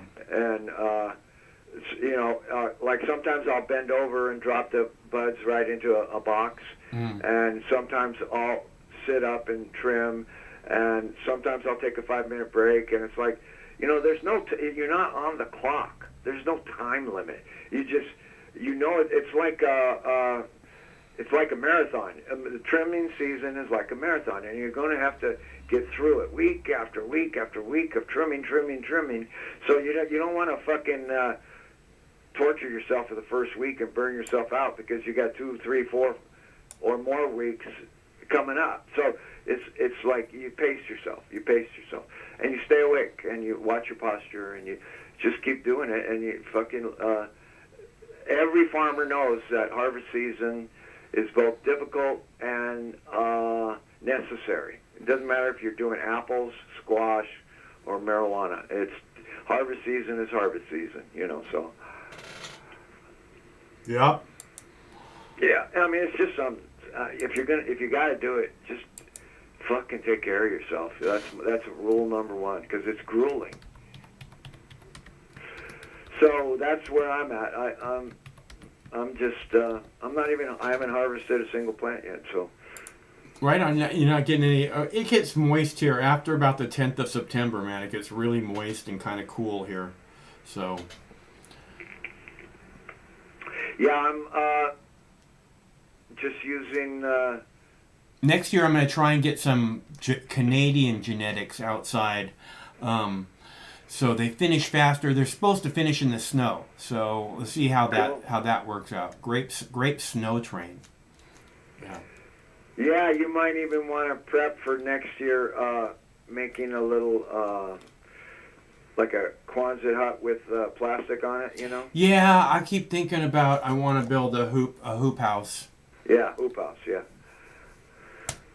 So, I mean, where you live, it would be completely necessary. I've got caught during weird rainstorms on certain years where you got to harvest, early, and if you don't, it's a problem. You got to watch for rot, Yeah, if there's too much moisture in the air, it's just not going to work, man. Right. So it's real. A hoop house where you live. It's necessary. It's not necessary for me because I live in a fucking desert. And not only is the bee count down this year, but that little white moth count is also down this year. I don't know what it is, but I've only seen about 3 of them, and usually I see about 40 of them, Yeah. So every year is different. for every farmer. Eventually, after this thing is totally legalized and legitimized, they might have farmers insurance for marijuana growers. If you have a storm or something, and you're in, So it's just life, man. Just like they have a farmer's almanac that kind of keeps track of the cycles of weather and life and this and that. Every farmer knows after a decade or more of farming, you get tied into that cycle of life. It's like, oh, I've seen a year like this before, and red sky at night, farmer's delight, or whatever it is. I don't know, but it's just life, man. Farming is life. So, I feel good about being a farmer. I'm so glad I got into it. Keeps me fucking sane. I get my hands in the soil.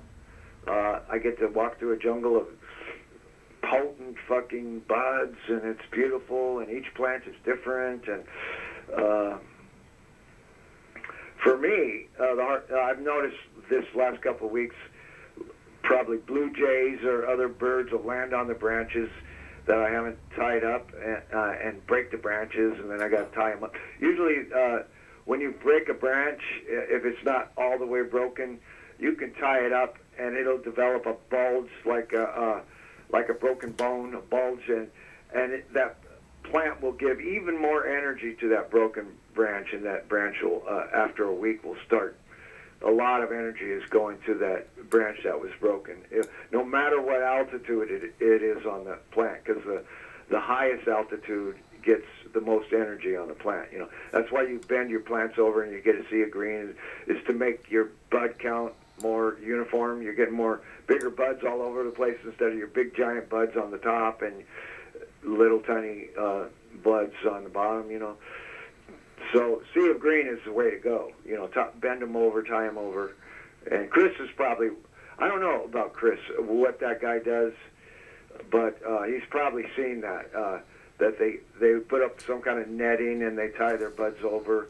And that's the reason they do it, is so that you get larger buds, more uniform, and it's a higher yield. And Chris is seeing that, and I bet you he's just loving the whole thing. He's the kind of guy that would learn everything that guy has to teach the farmer. Yeah.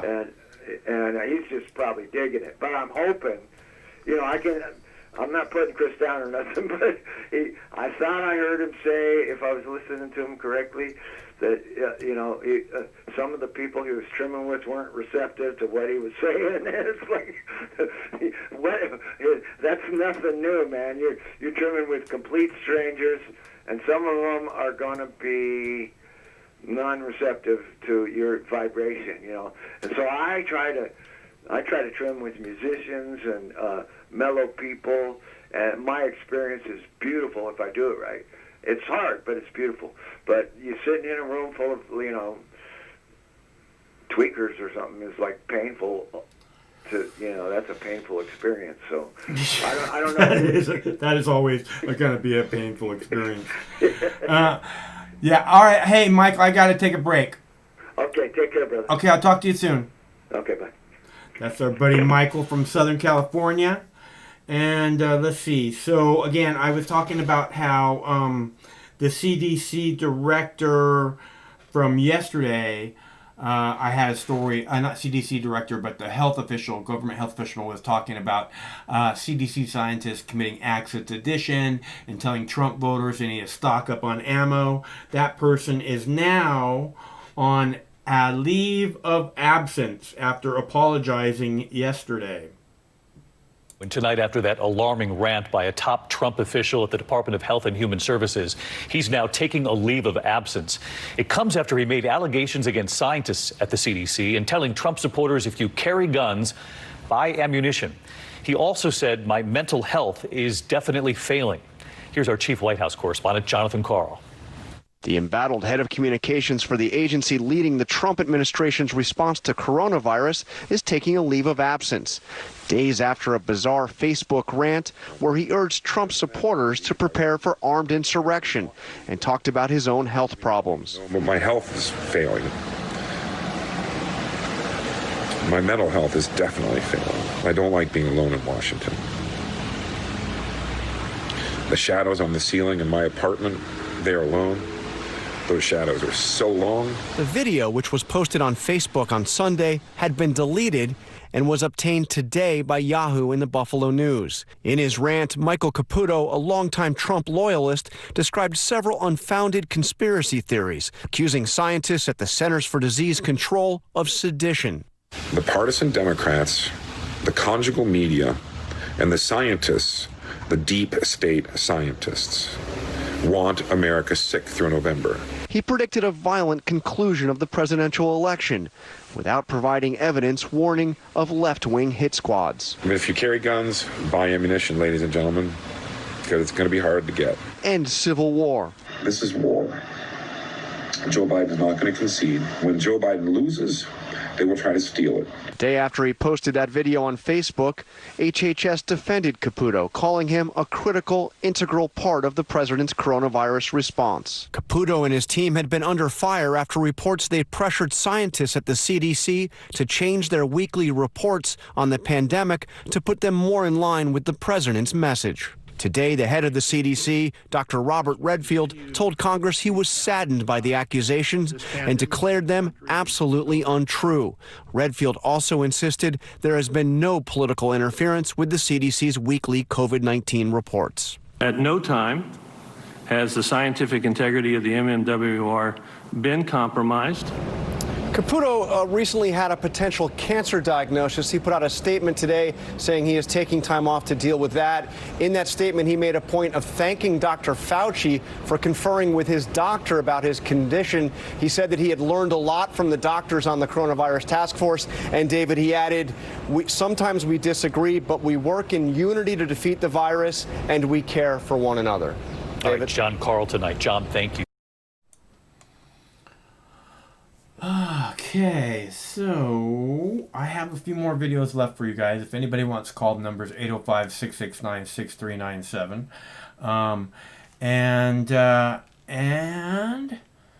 Let's see, what else do we have going on today? It's the air here is really not good. We went for I don't know, an hour and a half walk today. I'm worried that we're going to have to cut our walkies down a little bit because the smoke in the air is I can hear it in my Boo Bear's breathing, like when I put my head on his chest and listen. I can hear it. It sounds like he's kind of congested. So I think we might have to limit our time outside a little bit. Huh, Boo Bear? No limiting time outside. I know. He does not like that idea. Okay, so I can play more videos for you. Trump defends MAGA slogan. Is that what you want to see? Is that what you want from me? Huh? Okay, here you go. Trump defends MAGA slogan. You got it. Now, the president fielded questions last night from undecided voters at a town hall, and one pastor asked him about the Make America Great Again slogan, if he feels it's fitting when it comes to the African American community's experience. When has America been great for African Americans in the ghetto of America? Are you aware of how tone deaf that comes off to African American community? Well, I can say this. We have tremendous African-American support. You've probably seen it in the polls. We're doing extremely well with African-American, Hispanic-American at levels that you've rarely seen a Republican have.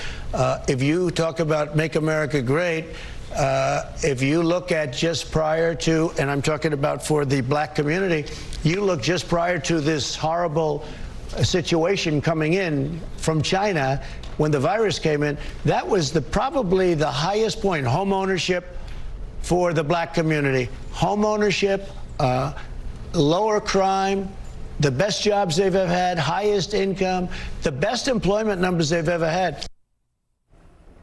This morning, Pastor Day said that he feels the president pretty much answered the question by not directly answering it. Democratic presidential nominee Joe Biden tried to court Hispanic voters in Florida at an event that marks Hispanic Heritage Month.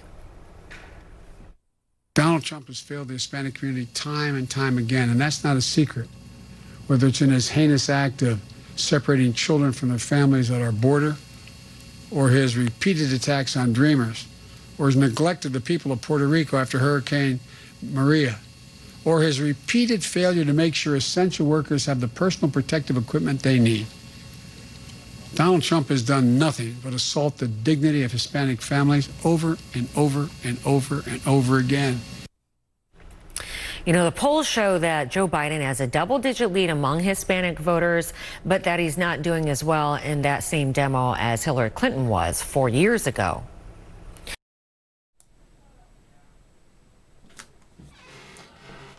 All right, so a lovely day in the neighborhood. This is Billingham Marina in Washington, in case anybody's wondering. What a beautiful spot.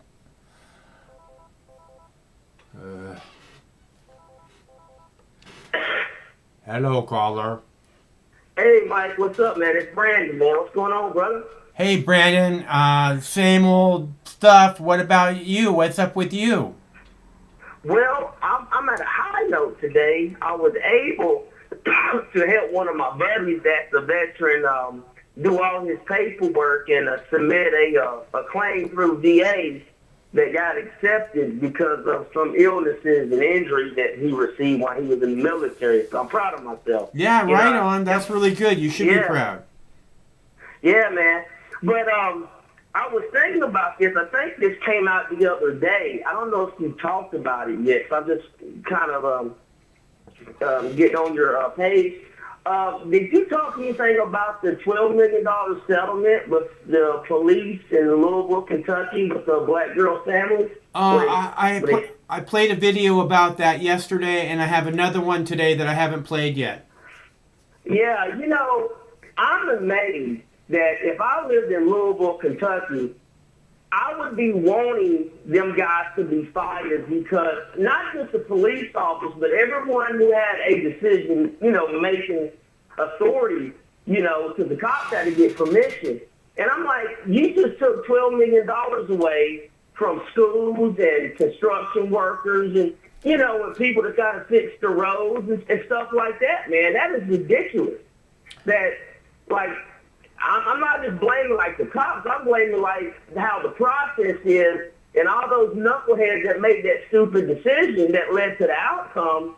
$12 million is a lot of fucking money, Mike. $12 million is a lot of money. You're right. Yeah, and I'm like when if me and you ever did that for any company, cost $1,200 a damage, say we drop our coffee in our computer, hell, we just might get fired for that. Yeah, I hear you. But this is, and that's what I'm saying. This is ridiculous, and we talk. It's not. I just mean like big government total, constantly, take the taxpayer dollars and just use it like it's monopoly money, which is extremely unfair. When something like that can, really help out within the community and that means it's creating jobs with, state employees, or they could even hire more cops with that damn amount of money, Yeah. or buy new police cars and pay for more training. This is fucking ridiculous. It's totally ridiculous. I mean, it's not ridiculous that Breonna Taylor's family should get that. Yeah. But it's ridiculous that people aren't held accountable ever in any way. Yeah. And it's been going on forever, Brandon. I mean, it's nothing new. Go ahead. Yeah, but where does it become moral to where, how you heard stories where a CEO of a company will just resign because he fucked up so bad, right? You normally see it like in sports where a head coach will resign because his guys they just suck. He's a horrible coach. Yeah. And, I'm like, and these people still want their jobs when they cost the people. There's no way that if I lived there and every time I seen any one of those individuals that was in that decision-making process, I would talk down to them the whole time if I ever was around them. because they don't deserve their jobs, man. They took people who pay their taxes, who do everything right, took their money away, and don't hold nobody accountable for it. It's ridiculous. Yeah. And not just that. I mean, they kill people. And on top of that, they kill people. You know, I mean. Yeah. Well, the same thing happened in Houston a little more than a year ago. I don't know if you're aware of it, but again, they had informants. They stormed the guy's house. They killed him, his wife, and his dog. Yeah. And he's a Texan, and the guy never had a police record, but they said he was selling meth. And his neighbors that known him for 20 years was like, what the hell's going on? And the only thing that got those cops caught up was when they kicked in his door, he grabbed his gun coming out the bedroom and he shot 2 cops. And those 2 cops, them being shot brought a lot of light to the situation. And this is really the police state, big government, and it doesn't matter who you are. If someone doesn't like you, they're going to come and get your ass. This is big government, man. This is what nobody wants. Nobody wants big government. And I don't know why so many people seem to have a hard time recognizing that, Brandon. I would say that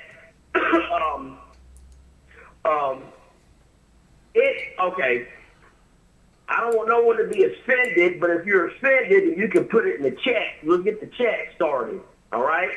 Most white Americans will accept when a police officer shoots a white person, meaning it's the white person's fault. Just about a week ago, a 13-year-old autistic kid got shot by the cops in Utah. In Salt Lake, There's no outrage on that. There's no outrage on that because white people feel, the mother didn't do something right, the 13-year-old, whatever.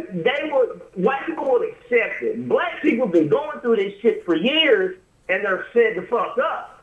That's the reason why they're not accepting it, but I don't understand why there's not a protest in Utah where grown-ass men shoot a 13-fucking-year-old kid. Yeah. I hear you. I don't know that there's not a protest in Utah, Brandon.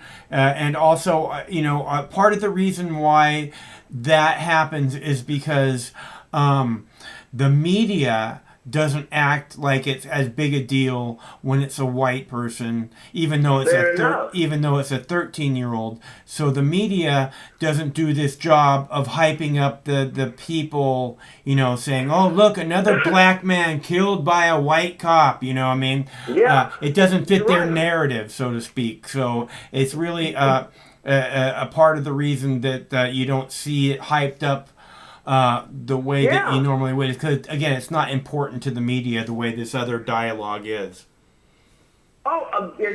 You're absolutely right. If you look at what sells what's clickbaiting now instead of what used to sell the story, it's just more clickbaiting. Right. But when I'm just looking at that community where that little boy got shot, I would be outraged even if I lived next door to the lady and didn't like her or her son.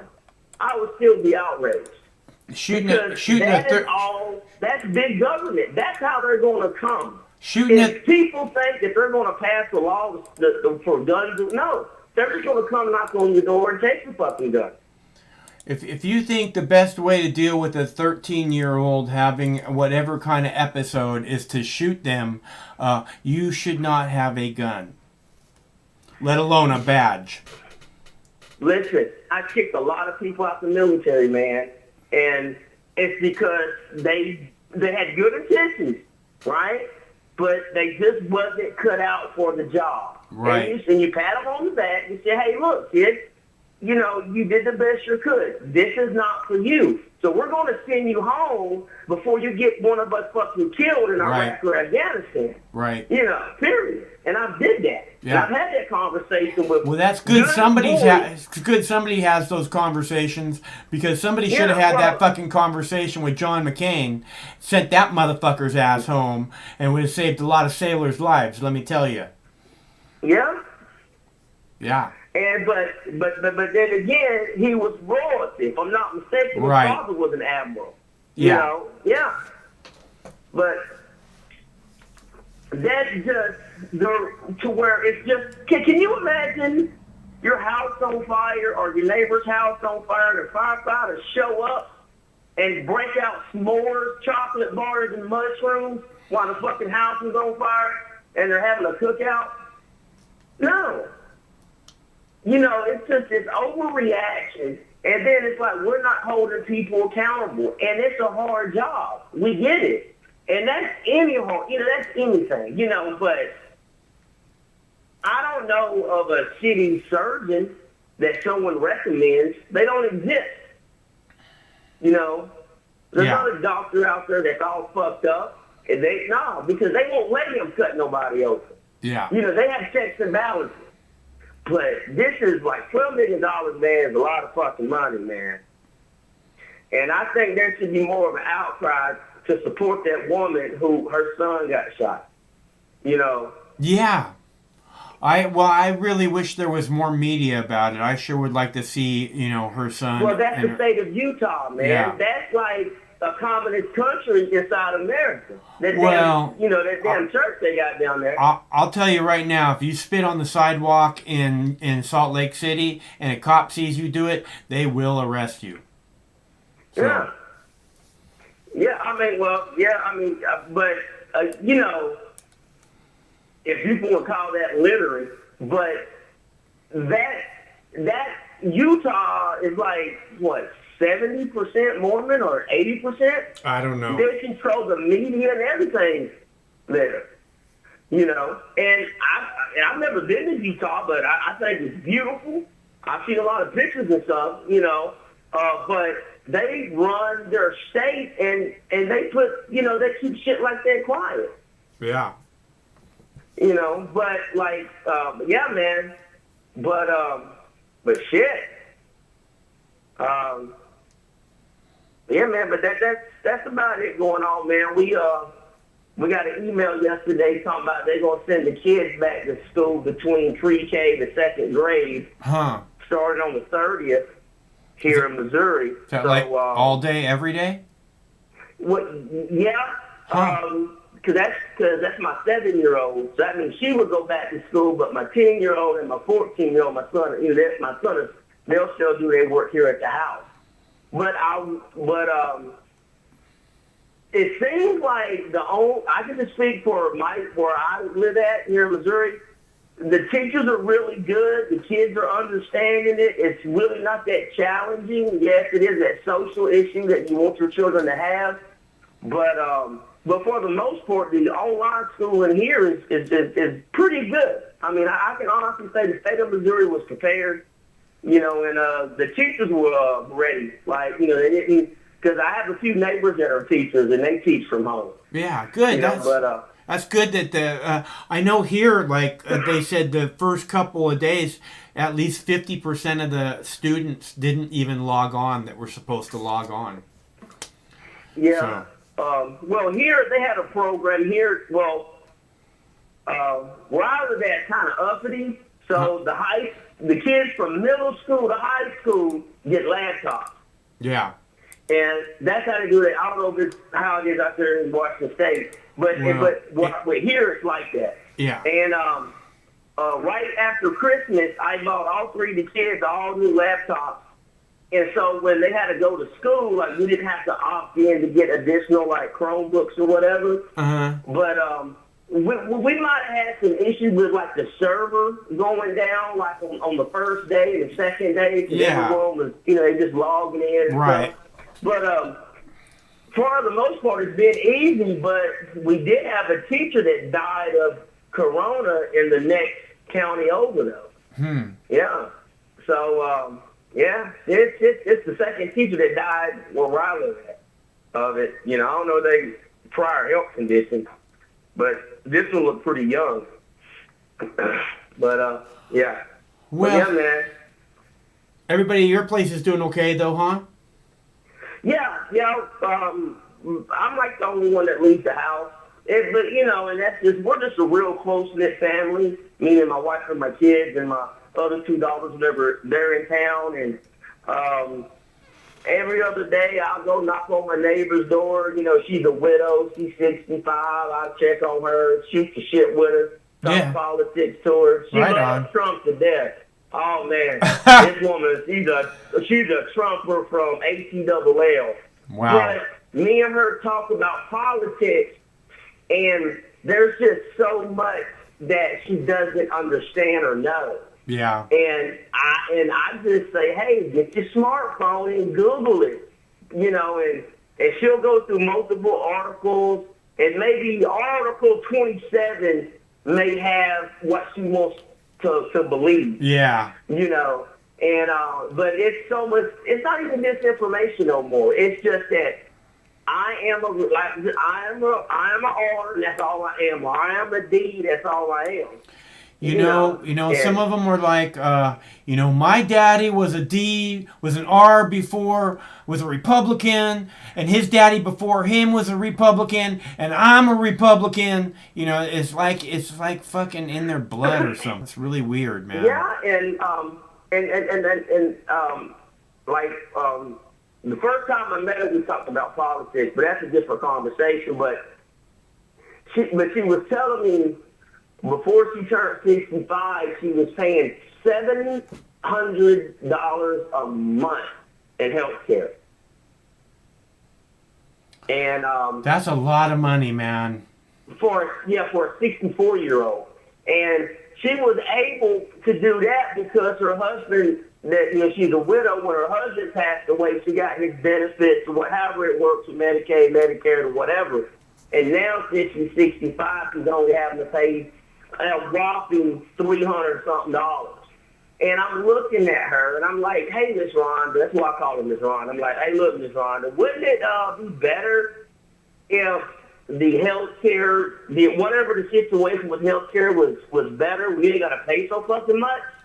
But she doesn't care, or anything like that. She can't stand Democrats, liberals, but she doesn't know anything about really what's going on. And I think, I hate to say it, man, she's a borderline bigot / racist. But, like we had over for Thanksgiving, she lives by herself, her son don't give a shit about her.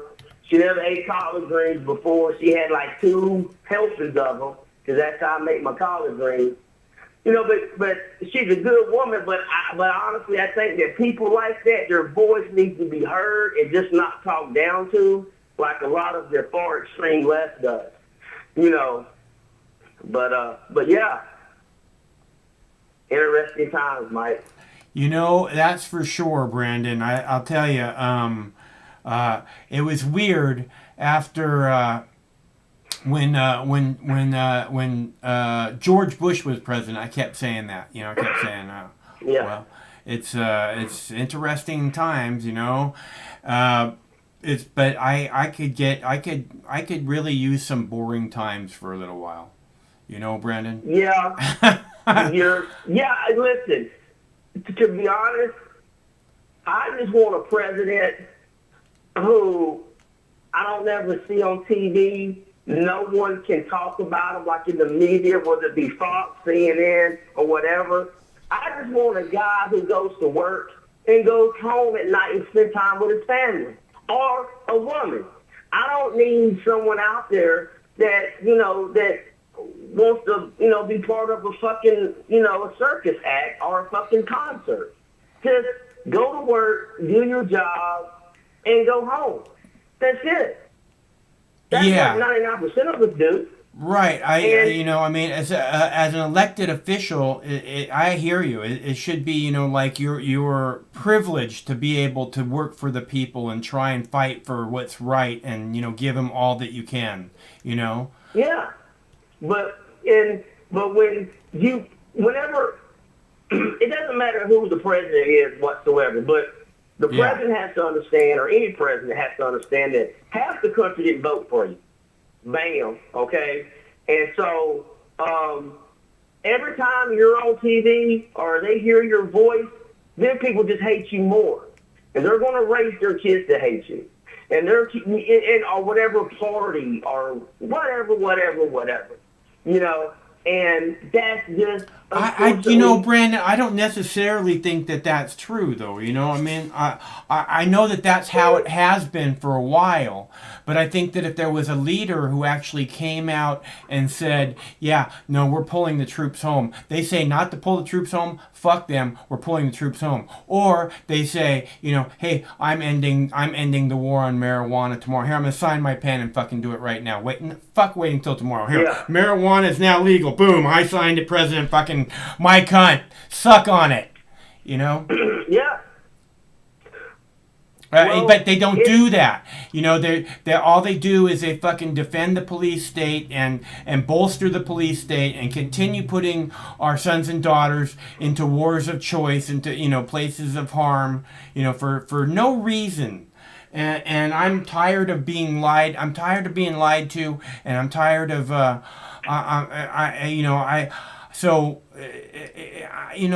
want somebody that will talk to us and will talk to us like, you know, we matter, and you know, I'm doing what the people want. I know the people are tired of this never-ending war cycle, and we're going to cycle it down, and here's the first step: no more war on drugs. Here, marijuana's now legal, boom, you know, but nobody does shit like that, you know. It's all this fucking abstract shit that doesn't, that people can't relate to. You know what? I think you would have to gradually unwing America off of that police state mentality, because there's so many people that work in that career field. Yeah. It's just like telling what Hillary said about the coal miners. They're going to have to get new jobs. I hear you. I hear you. You don't want to tell somebody that, wait a minute, what? What's going on? The police are going to have to get new jobs. Get fucking used to it. We're ending the drug war. That's going to end 50% of crime. We're not going to need all these cops out here anymore. A lot of them are going to have to find, and not so many fucking prison guards, you know. Yeah. Well, they're not rehabilitating none of them Nobody. people, man. Nobody. They're fucking people's lives up even more. You know, people go into jail or prison for some fucking petty bullshit, and they get bullied in there, and they get butt raped, and all kinds of horrible thing happens, and that just fucks their life up forever. Yeah, dude, and that's where I think an inmate has the right to fucking sue those institutions. Because as much as the cops was running to arrest them and their excuse was to protect society, right? Yeah. Whatever. Yeah. You know, then you put them in a total controlled environment where you're the one in charge and this happens, you know. Right. It's absolutely fucked up, because you hear these stories, and I know I had an associate or a friend, but I wouldn't classify him as a friend because of what he went to jail for. But he had to spend 10 years in jail.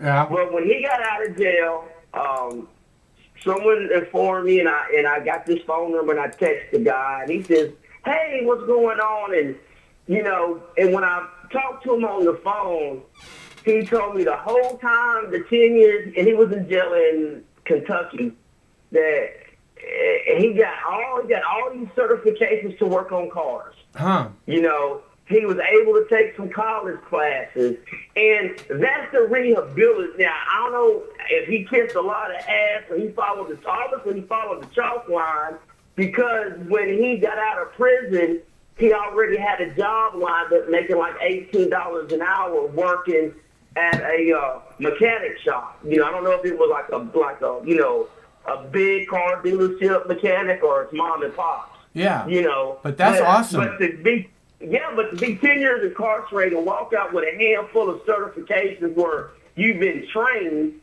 and someone gives you that opportunity, you know, and obviously I'm pretty sure his company got a kickback from the state, just, you know, whatever, for so long. But he's doing well. And they should. There should be some kind of program to help make it happen, encourage this, so that, you know, people who get out of prison don't just go right back to prison. And you know what's really fucked up about that is, Mike, is most of those men that get out, they're fucking frustrated, they're pissed off. They're suffering from PTSD. On is women. Yeah, exactly. Yeah. You know, I mean, you know, and most people start going to prison when they're real young and their brains ain't developed and they're just like a young dog trying to fuck everything. They running across the street, they looking both ways, they don't give a damn what's coming, right? Yeah. That's most young men in America because we're rambunctious, we think we are invincible, blah, blah, blah, blah. We never, ever, ever understand our consequences. I'm going to live forever! I know. You know, I can catch bullets in my teeth. I'm gonna go to the NBA, and I'm 5'2". Okay, but that's just every young man, especially every young American. And when they fuck up one time and they get sent away for 18 to 24 months, that time can totally make that motherfucker a complete psycho for the rest of their goddamn life. That's what I'm saying. It should. That's not the way it should be. And they call it rehabilitation, and it mostly is just fucking people's lives up forever, like you're saying. Mm-hmm. Yeah. I mean, now we understood our evil people, violent people. We get those. That's more of a process of just sitting down instead of being locked in a cage all day, actually sitting in a chair talking to a fucking shrink, trying to unfuck yourself. And, but not to give an excuse for what those type of people do. But whenever you're talking about, hey, we want to pass this, we want to get rid of this, it's that fear of, well, that's like my job going to Mexico. If I work in a private penitentiary and my penitentiary's closing down, that's like my job going to Mexico. No, I need criminals. I need people to misbehave. Yeah. Be able to keep my job, meaning the same way what they always say about the economy, war's good for the economy. Yeah. But we have to go fuck somebody up to give a motherfucker a job because they're unqualified to make a fucking tennis shoe. Oh, no, that costs too much money to make a goddamn tennis shoe. Yeah. So they send that shit overseas. Yeah. No, that's why I mean the CIA wants terrorists, the police want crime. That's how they get their budgets increased, So it's a really horrible cycle of violence and deceit that's being played out on the people, and we can do so much better than this crap, man. Honestly, have you ever seen the movie Cocoon? Yeah. Yeah, okay. Where they swim in the pool and they get old folks home running the goddamn country. This is ridiculous. Yeah, I hear that, no man. wrong with old people. I hear you. This shit is, with all the great young minds out there, second, but unfortunately, I feel that there's a demographic of this country that needs to feel safe and confident when certain type of people make decisions. If you look at the Republican Party, there's one woman in the damn Senate or something like that. If you look at, the Democrats, they're more reluctant to give the reins to either a minority, a woman, or whatever, but the Republicans are hell-bent.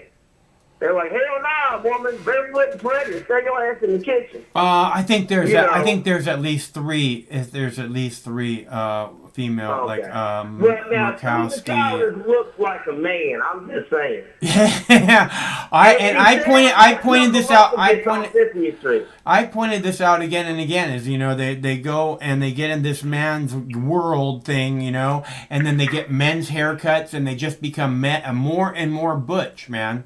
It's unfortunate. I don't know why a woman can't be, competing in the Senate or wherever, a man's fucking world is, and be a feminine woman, and continue being feminine as she goes forward. It's like they don't get respect. It's the same thing happens with cops, right? You see a lot of these women, they go into the police force and they're like really attractive, and then their hair gets shorter and shorter, and they get fucking, they just become more and more butch, and more and more one of the guys, and I just it's sad because guys are pretty fucked up.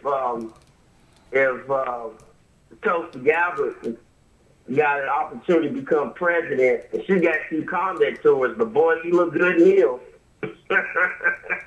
Yeah, well, I sure would like to see something like that, but I'm pretty much done with Republicans and Democrats. So hopefully what I'm hoping Tulsi Gabbard will do actually is go out and start some kind of a new third party. I think honestly, Bernie should have did that shit this time. Bernie and Tulsi and Ron Paul should all get together and start some kind of a third party. Yeah, exactly right. Yeah. And because you can tell that they care about the American people, and they don't care about just a one particular group, or a job industry. They all similar. They have the same fundamentals, but they're all not the same ideas of what avenues of how to get to their personal agenda of what their vision of the country should look like. Yeah. But the shit we got now where Jeff Bezos can make $18 billion in one day is ridiculous. And I asked my neighbor about that question when I was over at the house the other day. I said, well, how do you feel about Jeff Bezos? I think in July or whatever, he made $18 billion in one day, currency the stock market or whatever. And she just sit there and she tried her best to defend it. And I'm like, I get it. It's his company. It's his business. But that's like $18 billion means he could have gave everybody on the planet damn near $3 a piece. Yeah, well, even a smart person, $18 billion is a little bit out of understanding what that really what that number means. You know what I mean? So if you're dealing with somebody who's not that bright to start with, $18 billion might sound like the same as $1 million to her. Well, next time I go over, I just give her a Tootsie Pop and let her do her 3 licks and bite it. You know what I'm saying? She's that damn slow. But I love her to death, man. She kind of reminds me of my mom. My mom died about 2 years ago. Yeah. But my mom was voted for George W. Bush twice. I was just like, come on, give me a break, Mom. Oh, my mom called me up and said, hey, I voted today. I said, okay, because I sent that vote out. My wife went and voted, and I'm sitting there and I'm like, okay, Mama, well, who'd you vote for? I voted for Trump, because he's going to make America great again. And I'm like, okay, Mama, well, I'm watching the election. Good luck. Because I knew he was going to win. But if my mother was still alive today, I wonder how she would, gauge him. Because my mother voted for Jimmy Carter. Yeah. I do remember that when I was little, because I went there when she voted for him, and she told me she was voting for Carter. Mm-hmm. And this was like in the 80s, but him against Reagan. And my mother never paid attention to politics that much. My mother was a hippie, man. My mother was a Rolling Stone. Wherever she laid her head was at home sometimes. She was a hippie. And she raised a 2 Bronze Star man, huh? Yeah. Well, my mom did some time in jail because she liked getting DUIs. Oh, a lot of them. That's unfortunate. Hey. Alcohol is a shitty drug. Hey, but you know what though, Mike? When she got her last DUI, she hit 2 cars, and well, let me back up. My mother was going through the cancer thing, and got her out of her property, sold her property. She moved in with my aunt that was kind of like a nurse or whatever to help her out, and my mom had an episode, The cops came, they arrested her, whatever, for being just my mom was a hellraiser. Yeah. Also, minus and a Rolling Stone. And then her friends bailed her out of jail, and I said, you shouldn't have bailed her out of jail. And the same day they bailed her out of jail, man, she got fucked. She got like Tupac. I don't give a fuck. Yeah. And my mama was like a 4'9", little short white lady. She had to sit on the pillow when she drove her car. But, yeah, man, she got fucked up and, hit 2 cars, but luckily nobody got hurt. And had to do, some time in jail for, her 3rd DUI within 10 years in the state of Tennessee. It was crazy, man. But she was a hellraiser, man. Yeah, but she raised 2 Star Brandon, but, I ain't that goddamn crazy. I don't know about that. I bet there's some stories to be heard. Yeah, man, yeah. Oh, shit. But all right, Mike, let me get up in here, man. And, hey, brother, you keep doing what you're doing, man, all right? Hey, Brandon, it's always good to hear from you. Okay, take care. All right, thanks for calling. Hey, I'll play a Breonna Taylor video for you next. All right, man. Okay. Appreciate it. See ya. And that's our buddy 2 Bronze Star Brandon. Again, you don't get given a name like that. You earn it. So thanks for calling. It's always good to hear from him. And so what else do we have here going on? I have so much stuff. Nope. I have a video about Breonna Taylor and a $12 million settlement and what her family wants next. I want to return right now to the Breonna Taylor case. The family's multi-million-dollar settlement with the city of Louisville comes 6 months after their loved one, an EMT, was shot and killed by police during what's called a no-knock warrant. Let's talk right now with Jason Carroll, because Jason, you spoke with Breonna's mom right after this big announcement about the settlement. And how does she say that this that the case and the settlement is more than about money? What would she like to point out to people? Absolutely, Robin. Spoke to her for a while last night. And basically, look, this is a first step in her eyes and a long road to trying to get justice for her daughter. This settlement, just a little bit of the backstory here, her attorneys have been working for weeks on this settlement. And in fact, Robin, they had been working all the way up until late Monday night just to get some of the details hammered out. And one of the key details in all of this is Breonna Taylor's mother made it very clear that as part of any settlement, she wanted to make sure that police reform was included in that. So in addition to the $12 million, let's talk a little bit about some of the police reform that they were able to get in that settlement. First and foremost, Louisville Metro police commanders must, going forward, approve search warrants before they go to a judge for approval. Second, the city agreed to have a housing credit program for officers. That's an incentive to get more officers to live in the communities that they serve.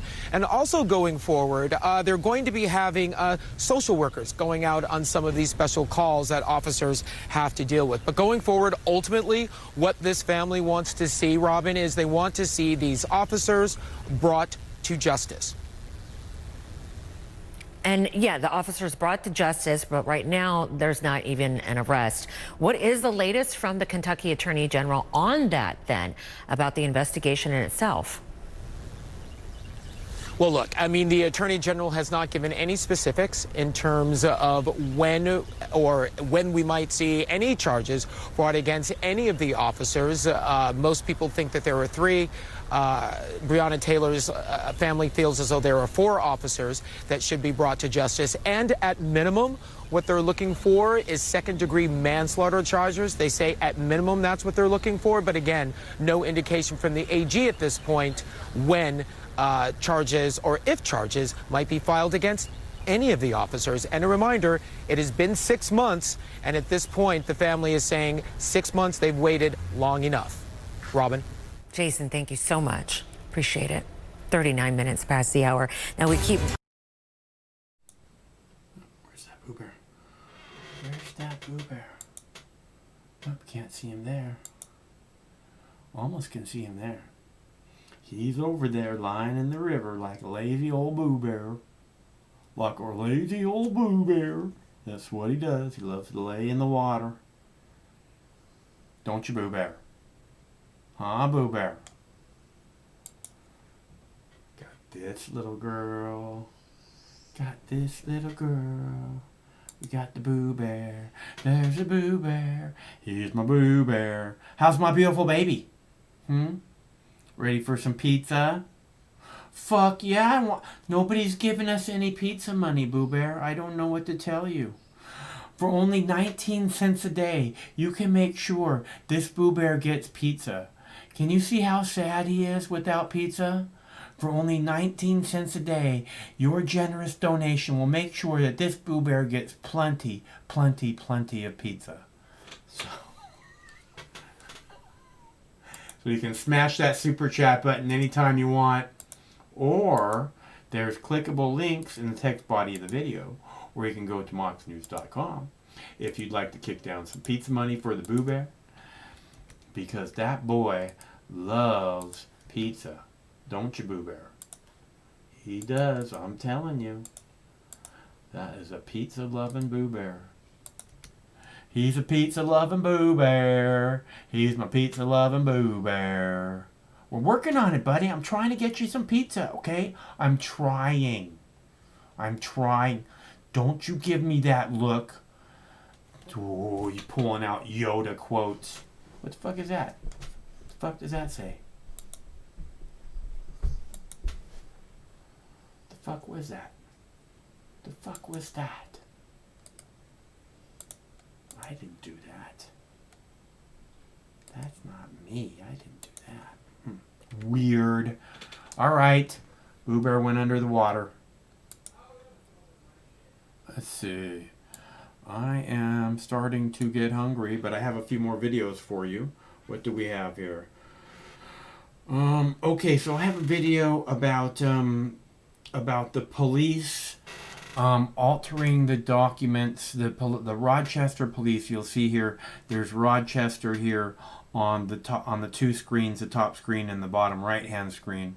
The people are in the street angry over the death of Daniel Perdue and so many other people at the hands of Rochester police and so many other police departments across the country and around the world. The people are tired of it. Okay, we're not going to take anymore. So I have video here tonight that says that the police in the Daniel Perdue murder, death,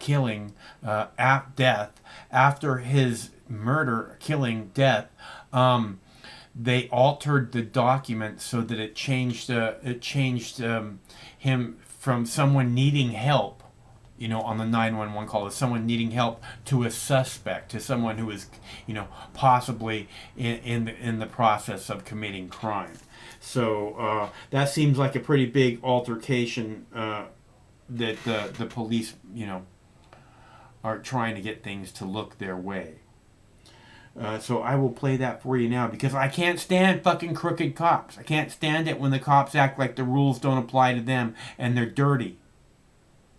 And you see it everywhere. You see it, it's like an intrinsic thing in policing, right? They just lie and lie. It's like they're professional fucking liars. Hello, caller. Michael. Hello. Michael. What's up? How you doing? I'm good. How are you doing? I'm doing. I can't understand what you're trying to fucking preach when you're telling people. It befuddles me. You know, I don't know. I cannot even fathom the fucking words that you make me want to bring out. Are you done? Do you have something that you want to say? Because all you're doing, I mean, you're not really saying anything. What is it you want to say? How you doing? I'm good. We've already covered that part. Well, I'm good too. Do you have any plans for the future? Yes. I'm going to relax and enjoy my life. Why? No. Relax and enjoy your life. Soon, how will you be able to do that? I do it every day. I'm very fucking good at it. I'm not like people who live their lives in constant fear and mortal terror.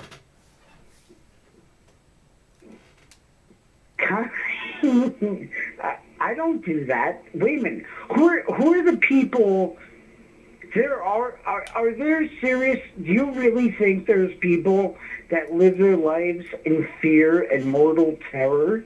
Of course, you see them everywhere you go. They're wearing masks. Why else would they be wearing masks? Simply because the government is telling them to. I don't think that's... I mean, they're doing morons, it because but they're they're not... afraid. They're afraid. That's why they're doing it. It's obvious. You can see it in their eyes. Well, couldn't it be simply because they're dummies? They're No, morons, it's because they're and they're wearing afraid. masks It's because they're they have afraid. to? No, they're afraid. It's fear. Yes. You think it's fear? Of course it's fear. It's obvious to anyone who watches the fucking news. Fear, fear, fear, fear, fear. That's all that comes out of their fucking mouths. Try and keep up, okay? I don't watch the news, so I don't know. I mean, is that what's projected? Is fear? It's projected everywhere. Do you watch any bit of media at all? It's constant fear, fear, fear. I mean, not really. I'm more of a man on the street. Okay, well, good for you. Okay. Well, I mean, look, what I'm asking, what I really want to know is, if there's no fear, right, Mike? Uh-huh. Then you are not afraid of going outside, right? You're not afraid of joining. I go outside every day. I go outside, I walk the dogs for 2 hours a day. I stop, I talk to my neighbors. I don't wear a mask anywhere. Okay? You don't wear a mask? No, of course I don't fucking wear a mask when I'm walking my dog. Oh, good. You know what? Good for you. Good for you, Mikey. Why would I do that? That's stupid. I don't know. I kind of figured you were a guy, you have all those fucking masks. I kind of figured that's because it's going to go on forever. This isn't going to end. Okay? So if you want a fucking mask and you're looking for something stylish that makes a statement, here you go. Okay? You're a Mox New supporter, boom. Here's a mask for you. This is not ending. This is going to go on for years and years and years. Okay? So you have to get masks somewhere. Because you go to the store, you have to have a mask. Okay, well, that's a good marketing scheme, but I mean, you don't care about the virus? Like, you don't care about getting sick? You don't give a shit? Okay, 20 years ago, as I said many times, I was diagnosed with a lung condition and told that I was going to die from a cold. Okay, so welcome to my world. Okay, this is the world I've been living in for 20 years. Welcome. No, and I don't walk around every fucking day living my life in fear for the last 20 years that I might catch a cold. No, I don't do that. Okay, so you're not scared of I'm not scared of shit. About flus. I'm not scared of shit, dude. Okay, so you're not scared of flus. You're not scared of the cops, right? You're definitely not scared of the cops. So why aren't you out there, Mikey, fucking fighting these fucking cocksuckers? Why are you sitting at home and just armchairing quarterback? Why are you get out there, man? The fuck? Again, I get out there, and people have called from around the world to say thank you for what you do. So what I'm doing is making sure that people know that there are still protesters in the street. Because if the media was up to the media, you wouldn't know that. Okay, I know you don't watch the media, so it doesn't matter. But thanks very much for calling. It's really nice to hear from you. Fucking hell, dude. Shit. It's like you can hear it in their voice from the first sentence out of their mouth that they're a fucking troll. You know, there's just like when Brandon calls. You know, Brandon, 2 fucking bronze star, Brandon. Okay, 2 fucking Bronze Stars. Okay, when he calls, you can hear that there's respect in his voice and that he's happy to be talking to me. When douchebags call, you can hear in the first fucking second no respect and no fucking interest. They just are looking for something to shit on. So when you ask why I'm hanging up on these people, I don't need to have people in my life to shit on me because there's good people out there who might want to call, like 2 Bronze Star Brandon. Okay? So you know, douchebag. And I will hang up on any of you fucking douchebags who just want to criticize. Okay? If you can do what I can do better than what I do, pull your fucking head out of your ass and start doing it. Don't fucking sit there criticizing other people. Those who can, do. Those who can't, criticize. And for whatever reason, you think that that's somehow adding something positive to the world, go suck a bag of dicks. Okay? That'll add something positive to somebody's world. We don't need you adding shit to our fucking world. Okay? We're good here at Mox News. Fuck off. Don't come back. Got it? We don't need you here. Just fuck off. Okay? If you don't want to be here, then go away. Please. There's no reason for you here. And I could give a fuck. So we're clear.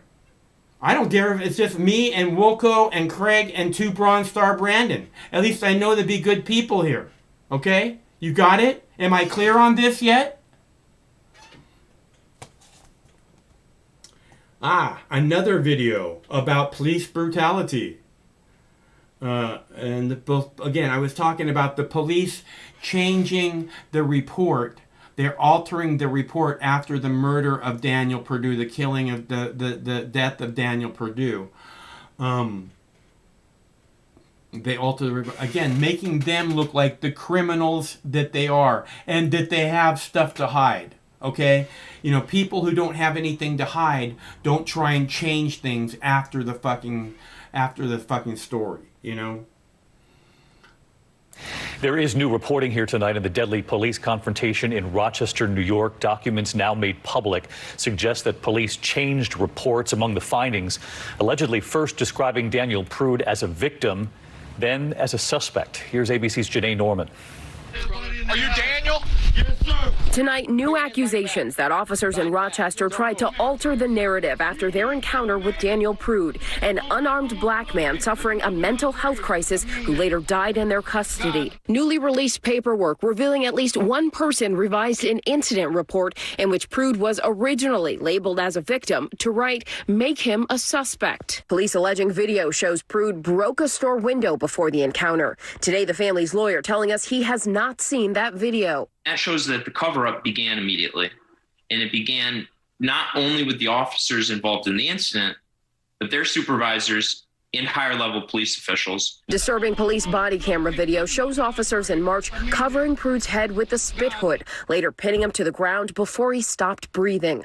Documents also showing officials' efforts to delay releasing that footage. An email in June shows Mark Simmons, then deputy police chief, writing his boss, "We certainly do not want people to misinterpret the officer's actions and conflate this incident with any recent killings of unarmed black men by law enforcement nationally. That would simply be a false narrative." Chief LaRon D. Singletary replying, "I totally agree." And David, on Monday, the mayor abruptly fired the police chief who she'd once defended. And meanwhile, the investigation into the incident by the New York Attorney General is ongoing. David. All right, Janae Norman tonight. Janae, thank you. Yeah, again, changing the story so that it looks more like, oh, well, maybe there was a reason why these people killed him, Daniel, who just needed help. What a naked man in the street doesn't need to be killed. They just need some assistance from someone who cares. You know? And that's the real problem with the whole world, is that there's naked people in the street and no one gives a fuck. They just walk on by. What is that guy doing? That is some get-up, baby. Look at that. I have not seen that one before. Got it going on. Like a superhero.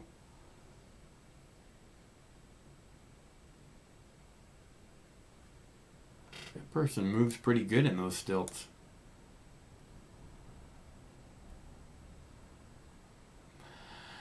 Okay, so again, if anybody wants to call, who knows how to show proper respect and actually wants to talk to me about something cool, the number is 805-669-6397.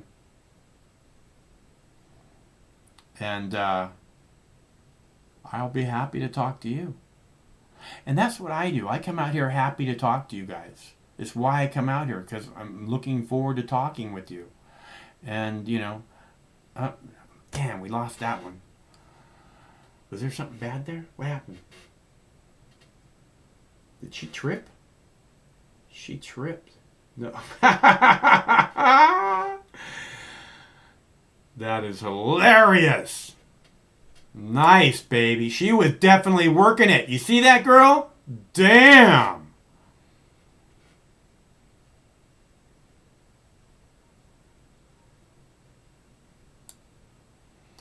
All right. Chicago is looking like the place to be tonight. Everybody wants to get the selfie with the superhero.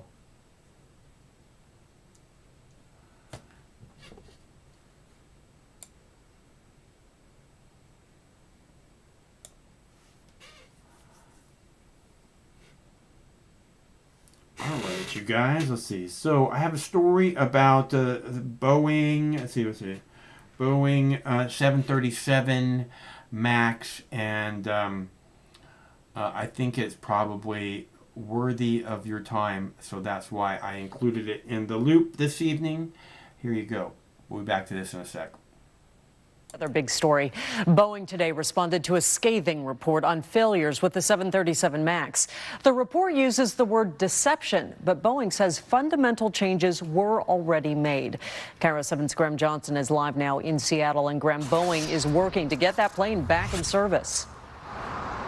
And that could happen soon, Monique, but for now, the planes remain parked in locations like this storage lot in Seattle. Today, a congressional committee is out with a report calling the 737 MAX crashes a horrific culmination of problems at Boeing and the FAA.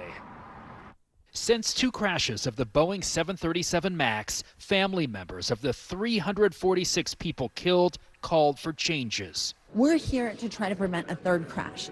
Outside a congressional hearing room last October, Nadia Milleron told me about losing her daughter, Samya Stumo.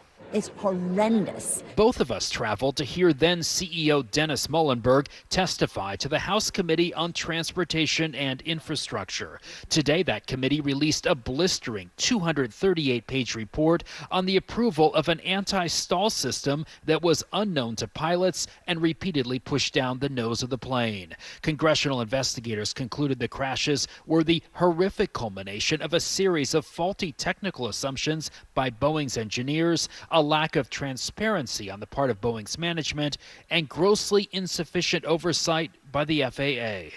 Were you surprised by the depth of failure both at Boeing and the FAA? I was surprised quite a bit. Everett Congressman Rick Larson chairs the aviation subcommittee. He tells me how planes are certified must change, especially when it comes to automation. Humans are still flying these airplanes, and that the pilots need to be trained in order to deal with this new technology. As the MAX moves toward a return to service, Boeing now plans to train all pilots on simulators, something it first avoided to keep costs down. In a statement, Boeing today said, "We have learned many hard lessons, and we have made fundamental changes to our company." We don't trust that the plane is going to be safe. Today, Samya Stumo's father said the report reveals too many problems. The detail in showing the horrible cover-up by Boeing of this software system and this killer plane was very severe. Throughout this crisis, Boeing unions have stayed pretty quiet, but today SPEA, the union representing engineers, released a statement commending the House Committee on the comprehensive investigation, writing, quote, "We are pleased the report recognized the efforts of engineers and the technical community to bring concerns forward." Live in Seattle, Graham Johnson, Cairo 7 News.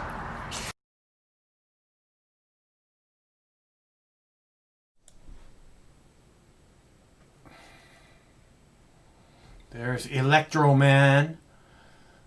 Oh, sorry. Mexican Electro Man. Latino Electro Man. I don't know how you say Electro Man in Latino.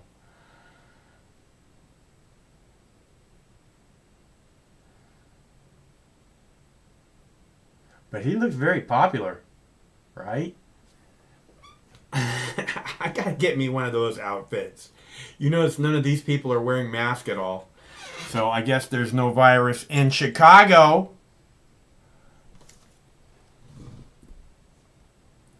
She's got a mask.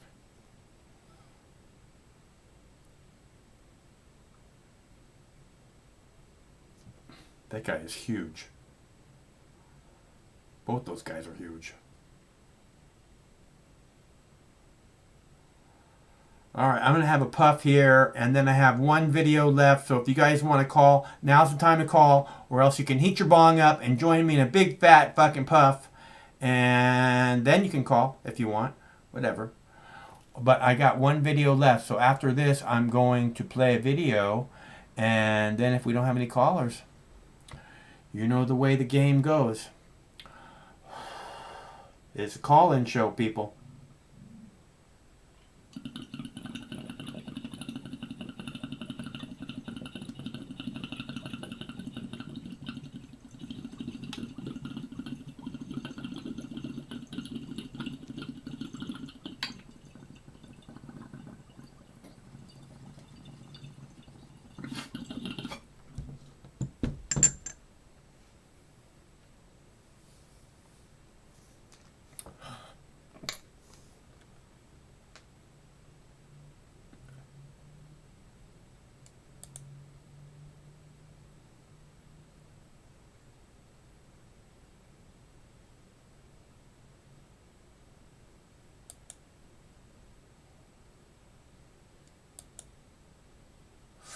Woohoo! Alright, so that's my last, well, I have one more video. Nice ride. Damn, you see that Impala? Woo, nice! I have one video left. It is about a health official at the CDC today saying that that masks are more effective than a vaccine, which is the strangest thing. Because a vaccine is designed to protect you, but a mask is designed to protect the other people. So, if a vaccine works as effectively, or a mask works more effectively than a vaccine, there's no hope of a vaccine, because a mask's not going to protect you for shit. Masks do not protect you. Masks do not protect you. They are there to continue your fear and heighten your fear, and to separate you from people, because you know you can't go next to that guy. He's wearing a mask. He might be sick or something, right? So I thought that was a pretty interesting clip, and I will play it for you now. We're going to turn now to the coronavirus here in the U.S. and President Trump moments ago contradicting the CDC director, Dr. Robert Redfield, who spoke today about an initial vaccine here in the U.S. and on timing, saying most Americans likely won't get the vaccine until well into next year. Just before we came on the air tonight, the president said the director was confused today, the president offering his own timing. And there's news coming in tonight on another positive case of the virus inside the White House. Here's Mary Bruce. Tonight, with the election fast approaching, President Trump wants Americans to know a vaccine is coming soon. His administration announcing that as soon as one is approved, they'll start shipping doses within 24 hours. We think we can start sometime in October. So as soon as it is announced, we'll be able to start. But on Capitol Hill, the head of the CDC said that while a limited supply may be available in November or December, most Americans will have to wait much longer than that. If you're asking me when is it going to be generally available to the American public so we can begin to take advantage of vaccine to get back to our regular life, I think we're probably looking at late second quarter, third quarter, 2021. But late today, the president bluntly rejecting that scientific assessment. I think he made a mistake when he said that. It's just incorrect information. I believe he was confused. Joe Biden today with a warning. We can't allow politics to interfere with the vaccine in any way. So let me be clear. I trust vaccines. I trust scientists, but I don't trust Donald Trump. We pressed him on the message he's sending to Americans. Is there a risk that that message, that questioning the president on a vaccine, could prevent people from trusting the science, from trusting a vaccine when there finally is one? No, because they know he doesn't have any respect for scientists. And it has to be total transparency. So scientists outside the government know exactly what is being approved, the context in which it's being approved, and why it's being approved. For a vaccine to work, though, to be effective, you do need a certain amount of the population to be willing to take it. You're saying, don't trust the president, trust me if I'm elected. Are you confident that enough Americans will buy in? Trust the scientists. And if the scientists say a vaccine under the president's watch is safe and effective, absolutely, people take it? Do it. Yes. Biden also took aim at the president's comments in the ABC News town hall. The president still refusing to urge Americans to wear a mask. There are a lot of people think the masks are not good. And there are a lot of people that, as an example, Who are those people? Well, I'll tell you who those people are. Waiters, they come over and they serve you and they have a mask. And I saw it the other day where they were serving me. And they're playing with a mask. I'm not blaming them. I'm just saying what happens. They're playing with a mask, and so the mask is over, and they're touching it, and then they're touching the plate. That can't be good. There are people that don't think masks are good. But today, the CDC director made clear masks are good and necessary. These face masks are the most important, powerful public health tool we have. I might even go so far as to say that this face mask is more guaranteed to protect me against COVID than when I take a COVID vaccine. Directly contradicting the president last night in our town hall, Mary Bruce in Wilmington, Delaware, and Mary President Trump moments ago reacted to the words of Dr. Redfield today, saying he is wrong on masks, wrong on a vaccine distribution timeline. But to be clear here for folks at home, most public health experts agree with Dr. Redfield on this.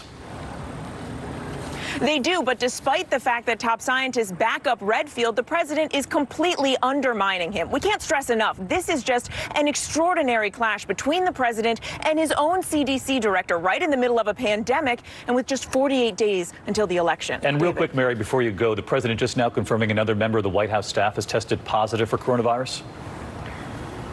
He did, but the president provided very few details. We do not know who this staffer is, but the president said it's not someone who he's been associated with. David. All right, Mary, thank you. So you think that girl was on like a green screen and they just had like a fan in the background blowing her hair? It's what it looked like to me. But everything is to lie on the mainstream media anymore, so it's hard to take anything. And there's the electro man, electro hombre. I'm sorry, electro hombre.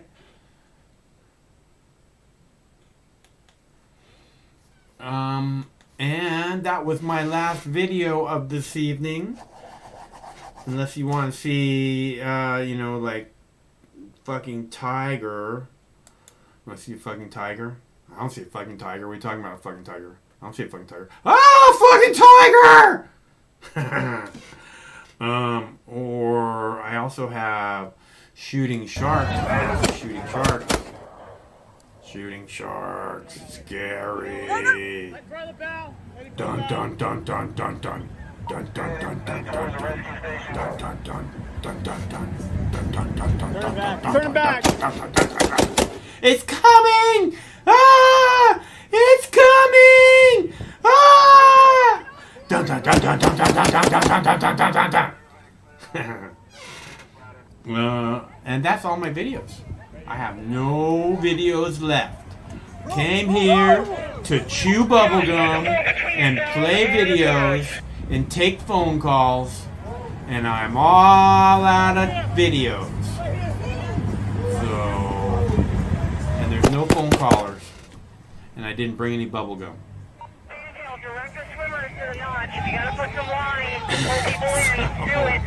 I guess.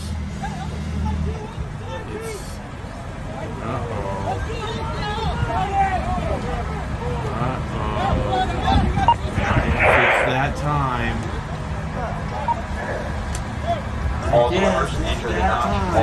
So, anyway, as I was saying, hello, caller. Hi, Mike. How you doing? I am doing good. How about you, Michelle? I'm doing fine. Just thought I'd touch base with you. Glad I caught you. Right on. You just barely caught me, Michelle. Oh, shit. Good timing on my part then. How's it going? Everything? It's good. We're not trying to get out of the way of great white sharks. Yeah. No, I'm talking about like the fires and shit. How's your guys' air and all that? The air is not good. It's gonna have to get better soon, or there's gonna start being problems. Oh wow. Yeah, I keep seeing that on the news, and I'm like, oh my gosh, you guys keep putting the fear about COVID and shit. Meanwhile, fucking the country's on fire. Like you fuck. Ugh. Everything's on fire. Mm-hmm. You're right about that. Yeah. I've seen that last video you put on there. Man, talk about a confusing fucking government we have. Oh. I mean, that's the only way I can put it. I run out of fucking, I don't even know what to say anymore. It's impossible to keep up with it's like they're trying to be, they're trying to be confusing. So you can't keep up with it. And it's something new every day. It's just if you were to try and keep up with it, you'd just be overwhelmed. And, it's by design, Michelle. Yeah, absolutely. Yeah. Shit. Especially like if you're causing problems, cause so much havoc that you can't quite put your finger on one before the next one tops that one, and they're on. It's like, oh my God. It's like this shit escalates every day. It's always something. Oh my gosh. But now I just thought I'd touch base with you and see how everything was going. I'm good. I'm really good, Michelle. I mean, I literally have a smile on my face, the vast majority of the day. That's good. Oh, and the Nobel Peace Prize? Yeah. Really? Yeah. Oh. I don't know what kind of people live on this planet. God damn. Oh my God, do they not see what the hell is going on and how they're slaughtering and pushing back the Palestinians? Nobody sees that, but it's the godly thing to do. What the fuck is going on? Yeah. They can't hide behind the Bible anymore. My God. Everything they do, they're contradicting the Bible. It's like I thought, geez, just the general rule. My gosh. And Israel's nothing but a fucking terrorist fucking country. And I don't care, a lot of people are like, oh, we can't talk about that. But the truth is out there. We see what they're doing to the Palestinians. We see all that shit going on. Yeah. But he's going to be nominated. You see, that's why it's going to lose its meaning. When they say, oh, you won the Nobel Peace Prize, it's going to be demeaning. It don't mean nothing no more. Yeah, it doesn't mean anything anymore. It's horrible. It's probably going to be either him or Trump that wins. Shut up. It's really the booby prize. Yeah. No, shit. It's going to mean nothing, just like the Medal of Honor. Yeah. The one that one, what was that news guy got? Rush Limbaugh. Yeah. That's the Medal of Freedom. Medal of Honor is a pretty big deal. The Medal of Freedom is garbage. Okay, well, that one, too. That one's going to go down to hell, too. Like, oh, my God. Yeah. This guy's just giving out medals like candy, I swear. Yeah. But, yeah, I seen that. I seen your headline there, and I was just like, what? I was like, shit. I had a chance to catch up on the news. I usually do it when I get off of work or something, and I seen that, and I was like, no, I was like, you gotta be fucking kidding, man. Yeah, I was like, that was, I sit here and I'm listening to the news all day, and I'm like, man, what do I want the title of my thing to be? What do I want my title to be? And I'm listening for hours and hours and hours, and it says, oh, and Netanyahu is nominated for the Nobel Prize. I was like, what? Wait a minute, I gotta rewind that. I gotta make sure I heard that right. Okay, bingo. Winner! Winner! Mm-hmm. Oh my god. That's why I had to look twice when I looked at that. I said, what? Oh shit. I'm like, I gotta ask him about this. Like, oh my god, you gotta be kidding. I've seen him eat babies live on television. No one deserves it more. Mm-mm. Oh my god, trying to stay young, huh?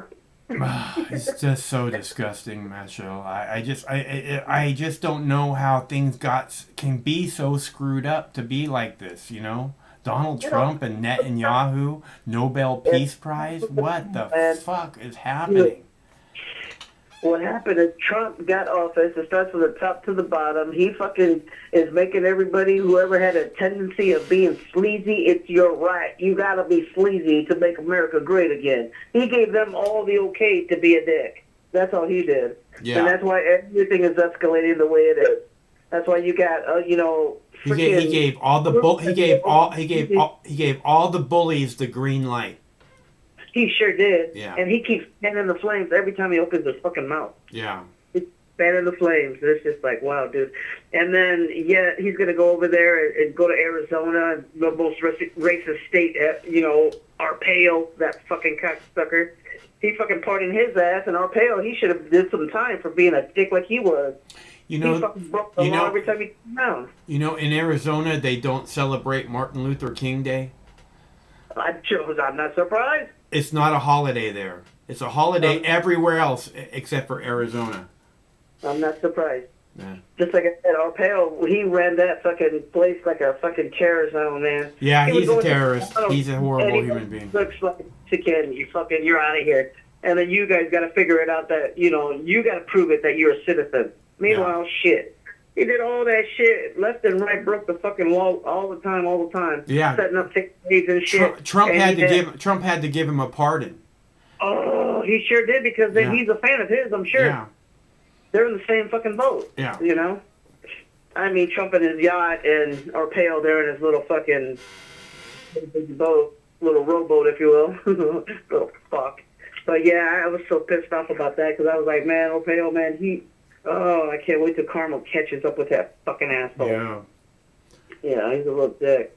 That's why when Trump did that, it was like, okay, and then you're going to be like, yeah, Latinos for fucking Trump. I'm like, where? Where do they do that? Like, it's the ones that he is finding, I swear, I don't even know. They're just a bunch of coconuts up there fucking acting like, yeah, Trump. Me gusta Trump. Shut the fuck up, coconut man. Brown on the outside, white on the inside. You're stupid as fuck. Like, are they paying you to say that shit? Are they paying you to be there in the fucking... I think some of them are getting paid, Michelle. I think some of them are getting paid to be there. Yeah, these motherfuckers with broken-ass English and shit talking about I'm for Trump, and you know what they're doing to the Mexicans over there, caging them up and shit. Now they're giving them fucking hysterectomies against their will. Oh, yeah, I didn't hear that. Where'd you hear that at? I've seen that on the fucking news. Huh. It's all over the place now. Yeah, it's all over the place. There's a whistleblower that fucking turned around and said that they've been giving, women hysterectomies, and the number is, like, they can't fucking believe it. I caught like a bit of it, and I'm going to go back and look for the rest of it. Yeah. But there's been several channels that have been putting that out there, and I'm like, geez, but you see how fucked up things are? Things like that would get pushed under the rug because there's so much fucking crap going on. Yeah. Well, it's hard to keep up, like you said.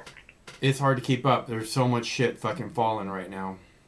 Yeah, and to begin with, they're separating kids. Okay, everybody knows that. Everybody loves their kids and shit, but nobody's going to hold them fucking closer than a fucking Latino. And you're going to say that it's okay that they separated the kids from their moms and everything and put them in a whole... Don't matter what age you are. You all fucking separated from your parents. And you're telling me that there's a Latino out there that's going to vote for Trump? Well, Gosh, shit, it's just unbelievable. I don't get it. I don't get it. But, you know, maybe they're getting paid. So yeah, I just seen that. It's been on for the last couple of days about the getting fucking hysterectomies so that way they can't have babies, you know. And it's called. They say the term is forced sterilization. Yes, there you go. Yeah, I'll have to look it up and see what I can find about that. And yeah, it's fucking crazy. And you know what? Nobody knows about it because they're all in cahoots. So nobody's gonna say anything to, you know, they're in cages. And who's gonna go up there? They don't even let anybody close to the camp. You know, so they can do whatever the fuck they want with them, and who knows, God forbid, what they're doing to the kids. Right. Come on, you know. They're disappearing them. They're taking the ones they want and fucking selling them into, you know, sex slavery or whatever. Absolutely. Just like, what the fuck, Netflix? I just seen that shit too the other day. About that one movie that they made about, they just show little girls twerking. Huh. And they're saying that's why a lot of people are like saying unsubscribe to Netflix because of that movie. I can't think of what it's called. Hashtag cancel Netflix. It's called Cuties. Mm-hmm. It's called Cuties. And it's all because of that movie. It's called Cuties. Cuties. There you go. There you go. I thought you were paying me a compliment there for a minute, but yeah, that is the title. Yeah. And they said that guy had to fucking interview or pretty much have like 650 freaking little kids twerking to see if they were going to make the movie.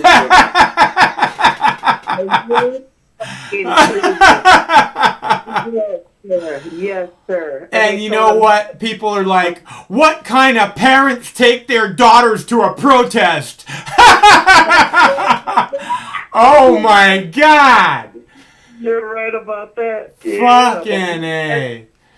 Beauty pageants with the 20 pounds of fucking makeup on, that's okay too, though. Wow. Yeah, that's what they said. And then, to boot, the guy that was affiliated with Netflix, he's some French bastard. He's fucking already been, like, convicted of pedophilia. Oh, is that right? Huh. Yeah, so it's all connected, bro. That's why I'm just like, and Netflix is fucking doing what? Like, thank you, founder. We made a movie just for you. Who fucking does? What sick fuck? What the hell? I have a niece that wanted to twerk when she was like 8, and I fucking slapped that ass. I don't you ever do it again. Don't you ever fucking do that again. That is disgusting. No little kids should be doing. You know what sick fucks are thinking of when they're doing that. Why do you got to interview? Like, it was like 6 or 7 months before they could figure out the cast. Like, dude, you're a pervert of all perverts. Like, oh my God. So they changed the picture of the movie, you know, like the cover. And Netflix thought that, okay, we're sorry to offend people, because whichever the first cover was kind of like, really shows you where they show little girls like in position, you know, to do that dance. Yeah. And I'm like, fuck. So then Netflix is like, okay, we're going to tone it down. We're just going to show their fucking, you know, from the shoulders up. You know, that's it. And they thought that was okay. It's like, you're missing the whole fucking point, you motherfuckers. Why are you putting little kids in a movie to say, let's see who can twerk the best? What the fuck is wrong with you? What the fuck is wrong with you that you want to see little girls twerking? And yes, the guy that... I don't know. Have you watched the movie? Is that what the whole movie is? I haven't watched it. No, I haven't watched it either, but that's what they're fucking all talking about. That's why I don't give a fuck, even if it's not just all about twerking, all about their lives or whatever. It doesn't matter. There's no... Why? Why would you make a movie like that of underage kids dancing that fucking dance, and everybody knows why adults do that dance?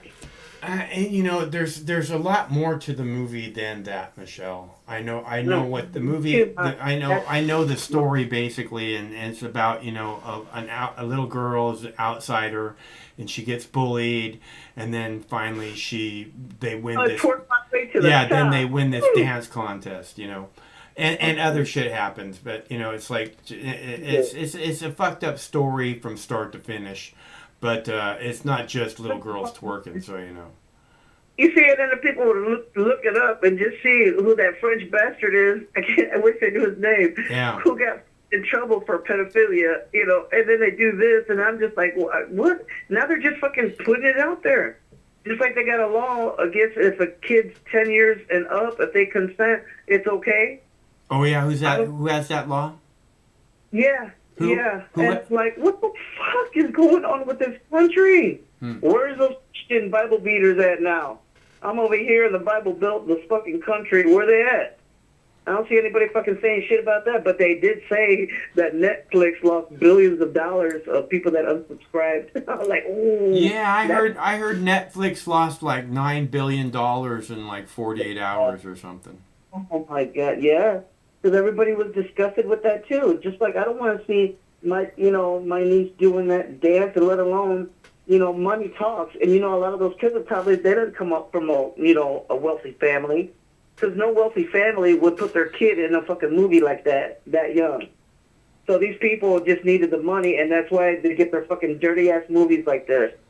I don't care what the fuck the storyline is or whatever. It's just not right to put it out there showing little kids doing that fucking disgusting dance.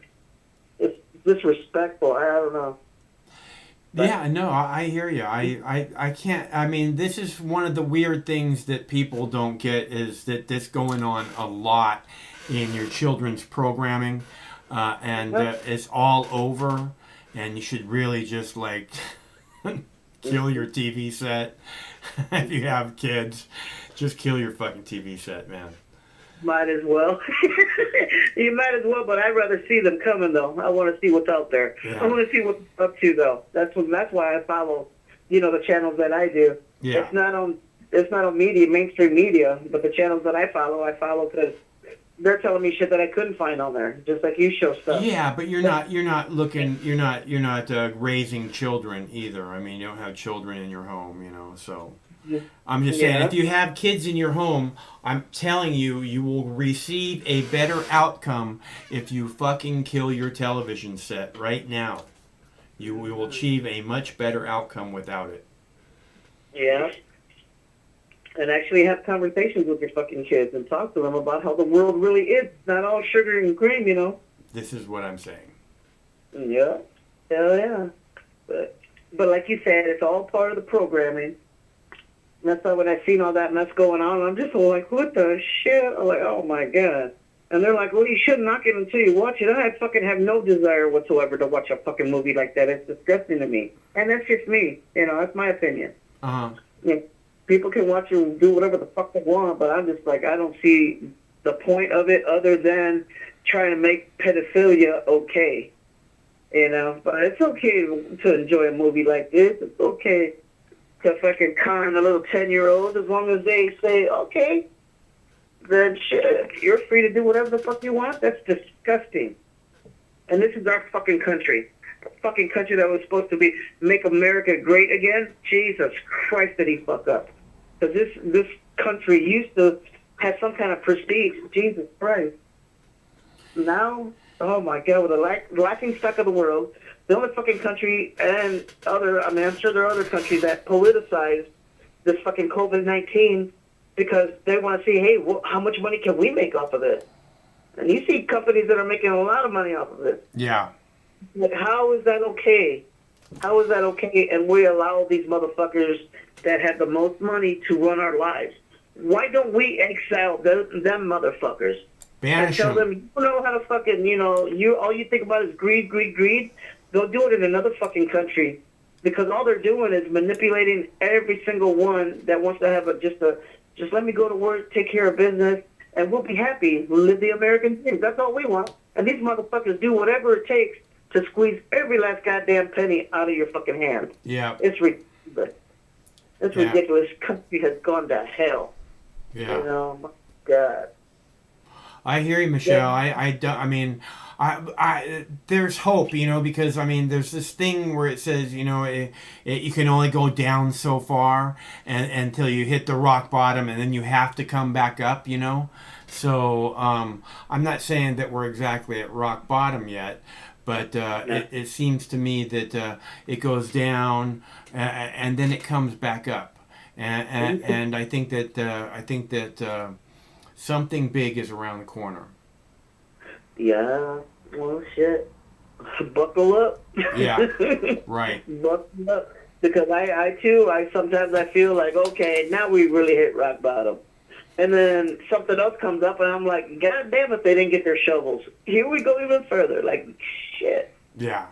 I hear you. That's what I'm saying. I don't think we're quite there yet, but what I am saying is that that we're at such a low place that it's like, you got to admit it's getting better. It's getting better all the time. It can't get much worse,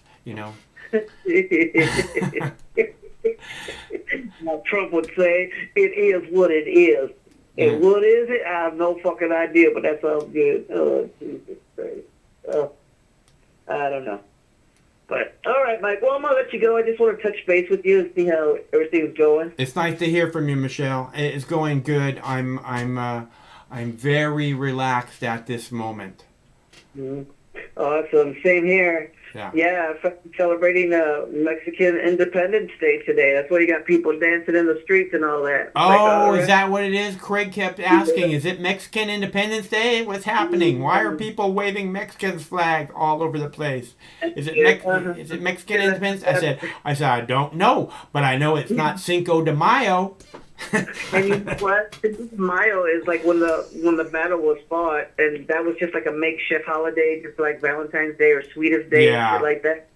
That's why that's where they sold the most beer and whatever, Yeah. So that's like the American version of it, but the true independence is September 16th is when everything was done, and just like us with the 4th of July. Yeah. Independence. That was Mexican. It was ratified and everything in September. Yeah, no, that's good. I'm glad we got that information because these people look very happy, and I'm glad to see them out there celebrating.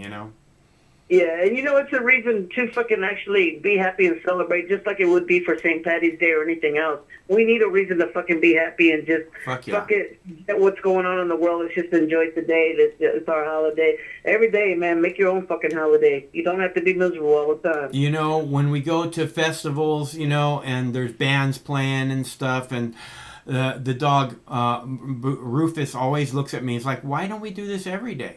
Because there's like food and people dancing and music everywhere, and I don't have a good reason for why we don't do it every day, It's like happy people around you, and you just don't have a worry in the world. It's like whatever's going on, you stay in your world of happiness. It's okay to be happy. Give yourself permission to be happy.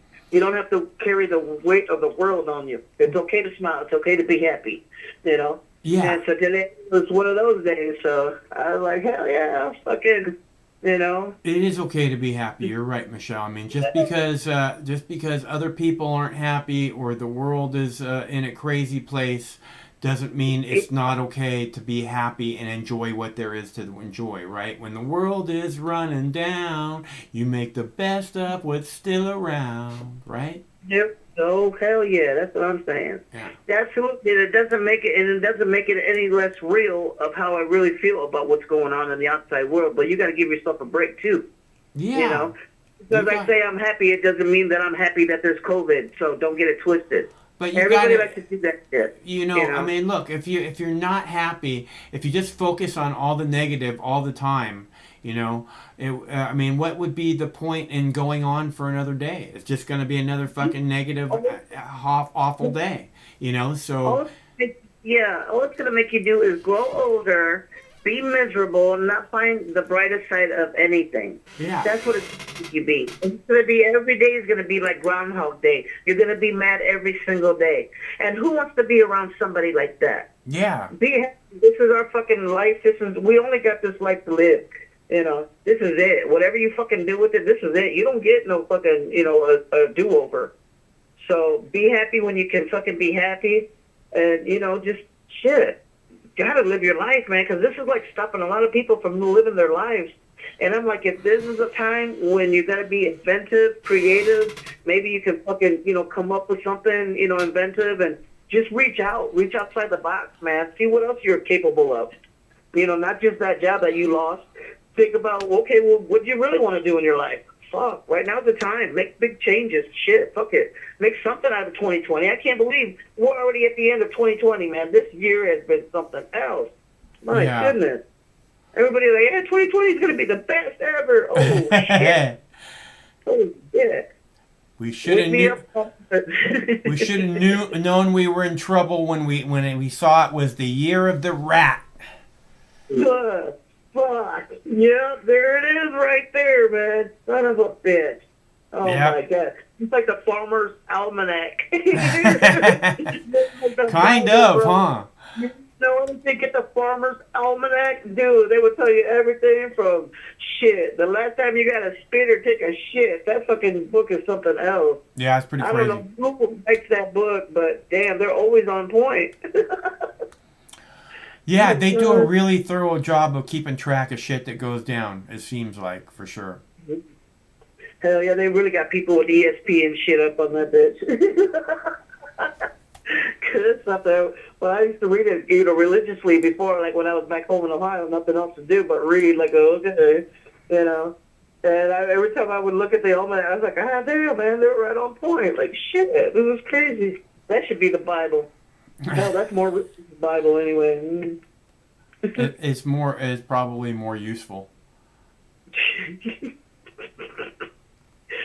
Yeah, absolutely, Mike. Fuck yeah. Because you don't get to stone people to death. That's why it doesn't encourage you to judge people constantly and be afraid of your maker, at least.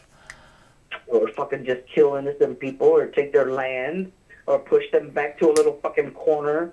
So all their water resources is on the other side of the border. Like, fuck you. You know what I'm talking about? Yeah. Mm-hmm.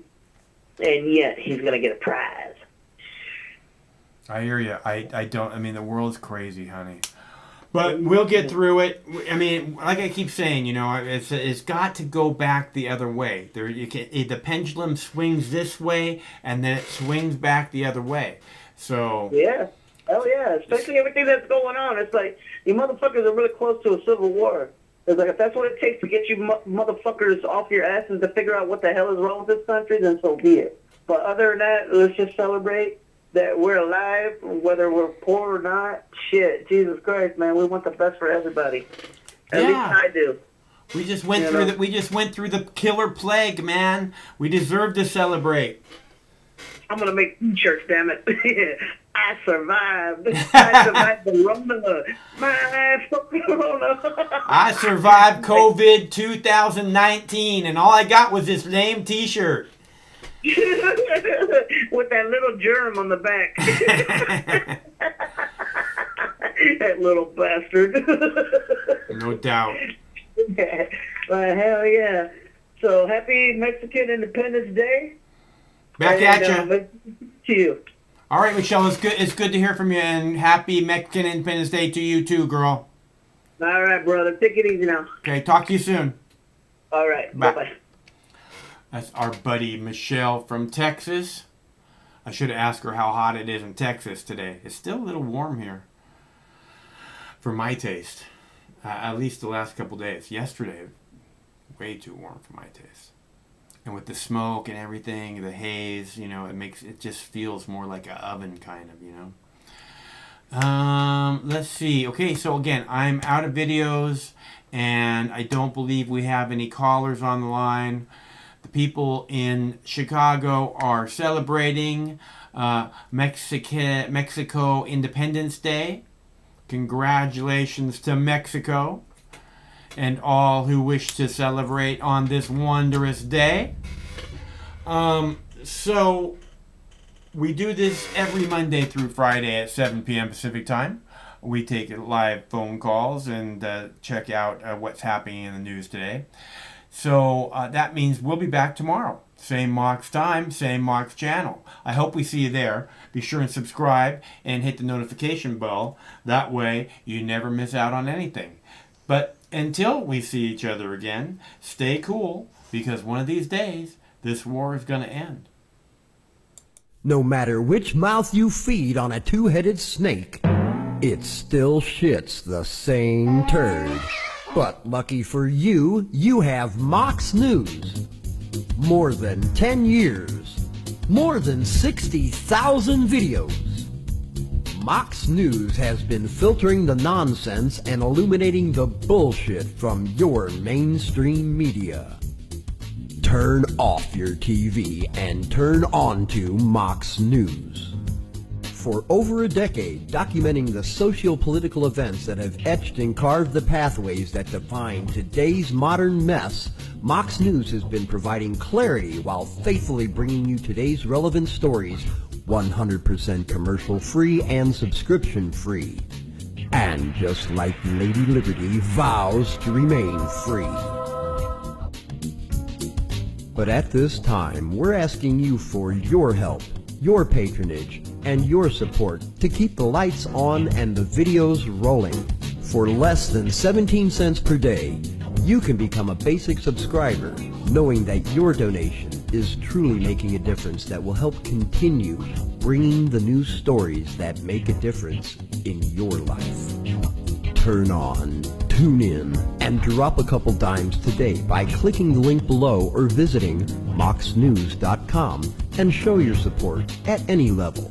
From a single one-time donation or dedicated monthly subscriber, do it now in less than 2 minutes. All donations are safe, securely processed, and verified using PayPal, Visa, MasterCard, American Express, or Discover Card. As always, we're sure you'll find something of interest each and every day. This holiday season, give the gift of Mox. moxnews.com.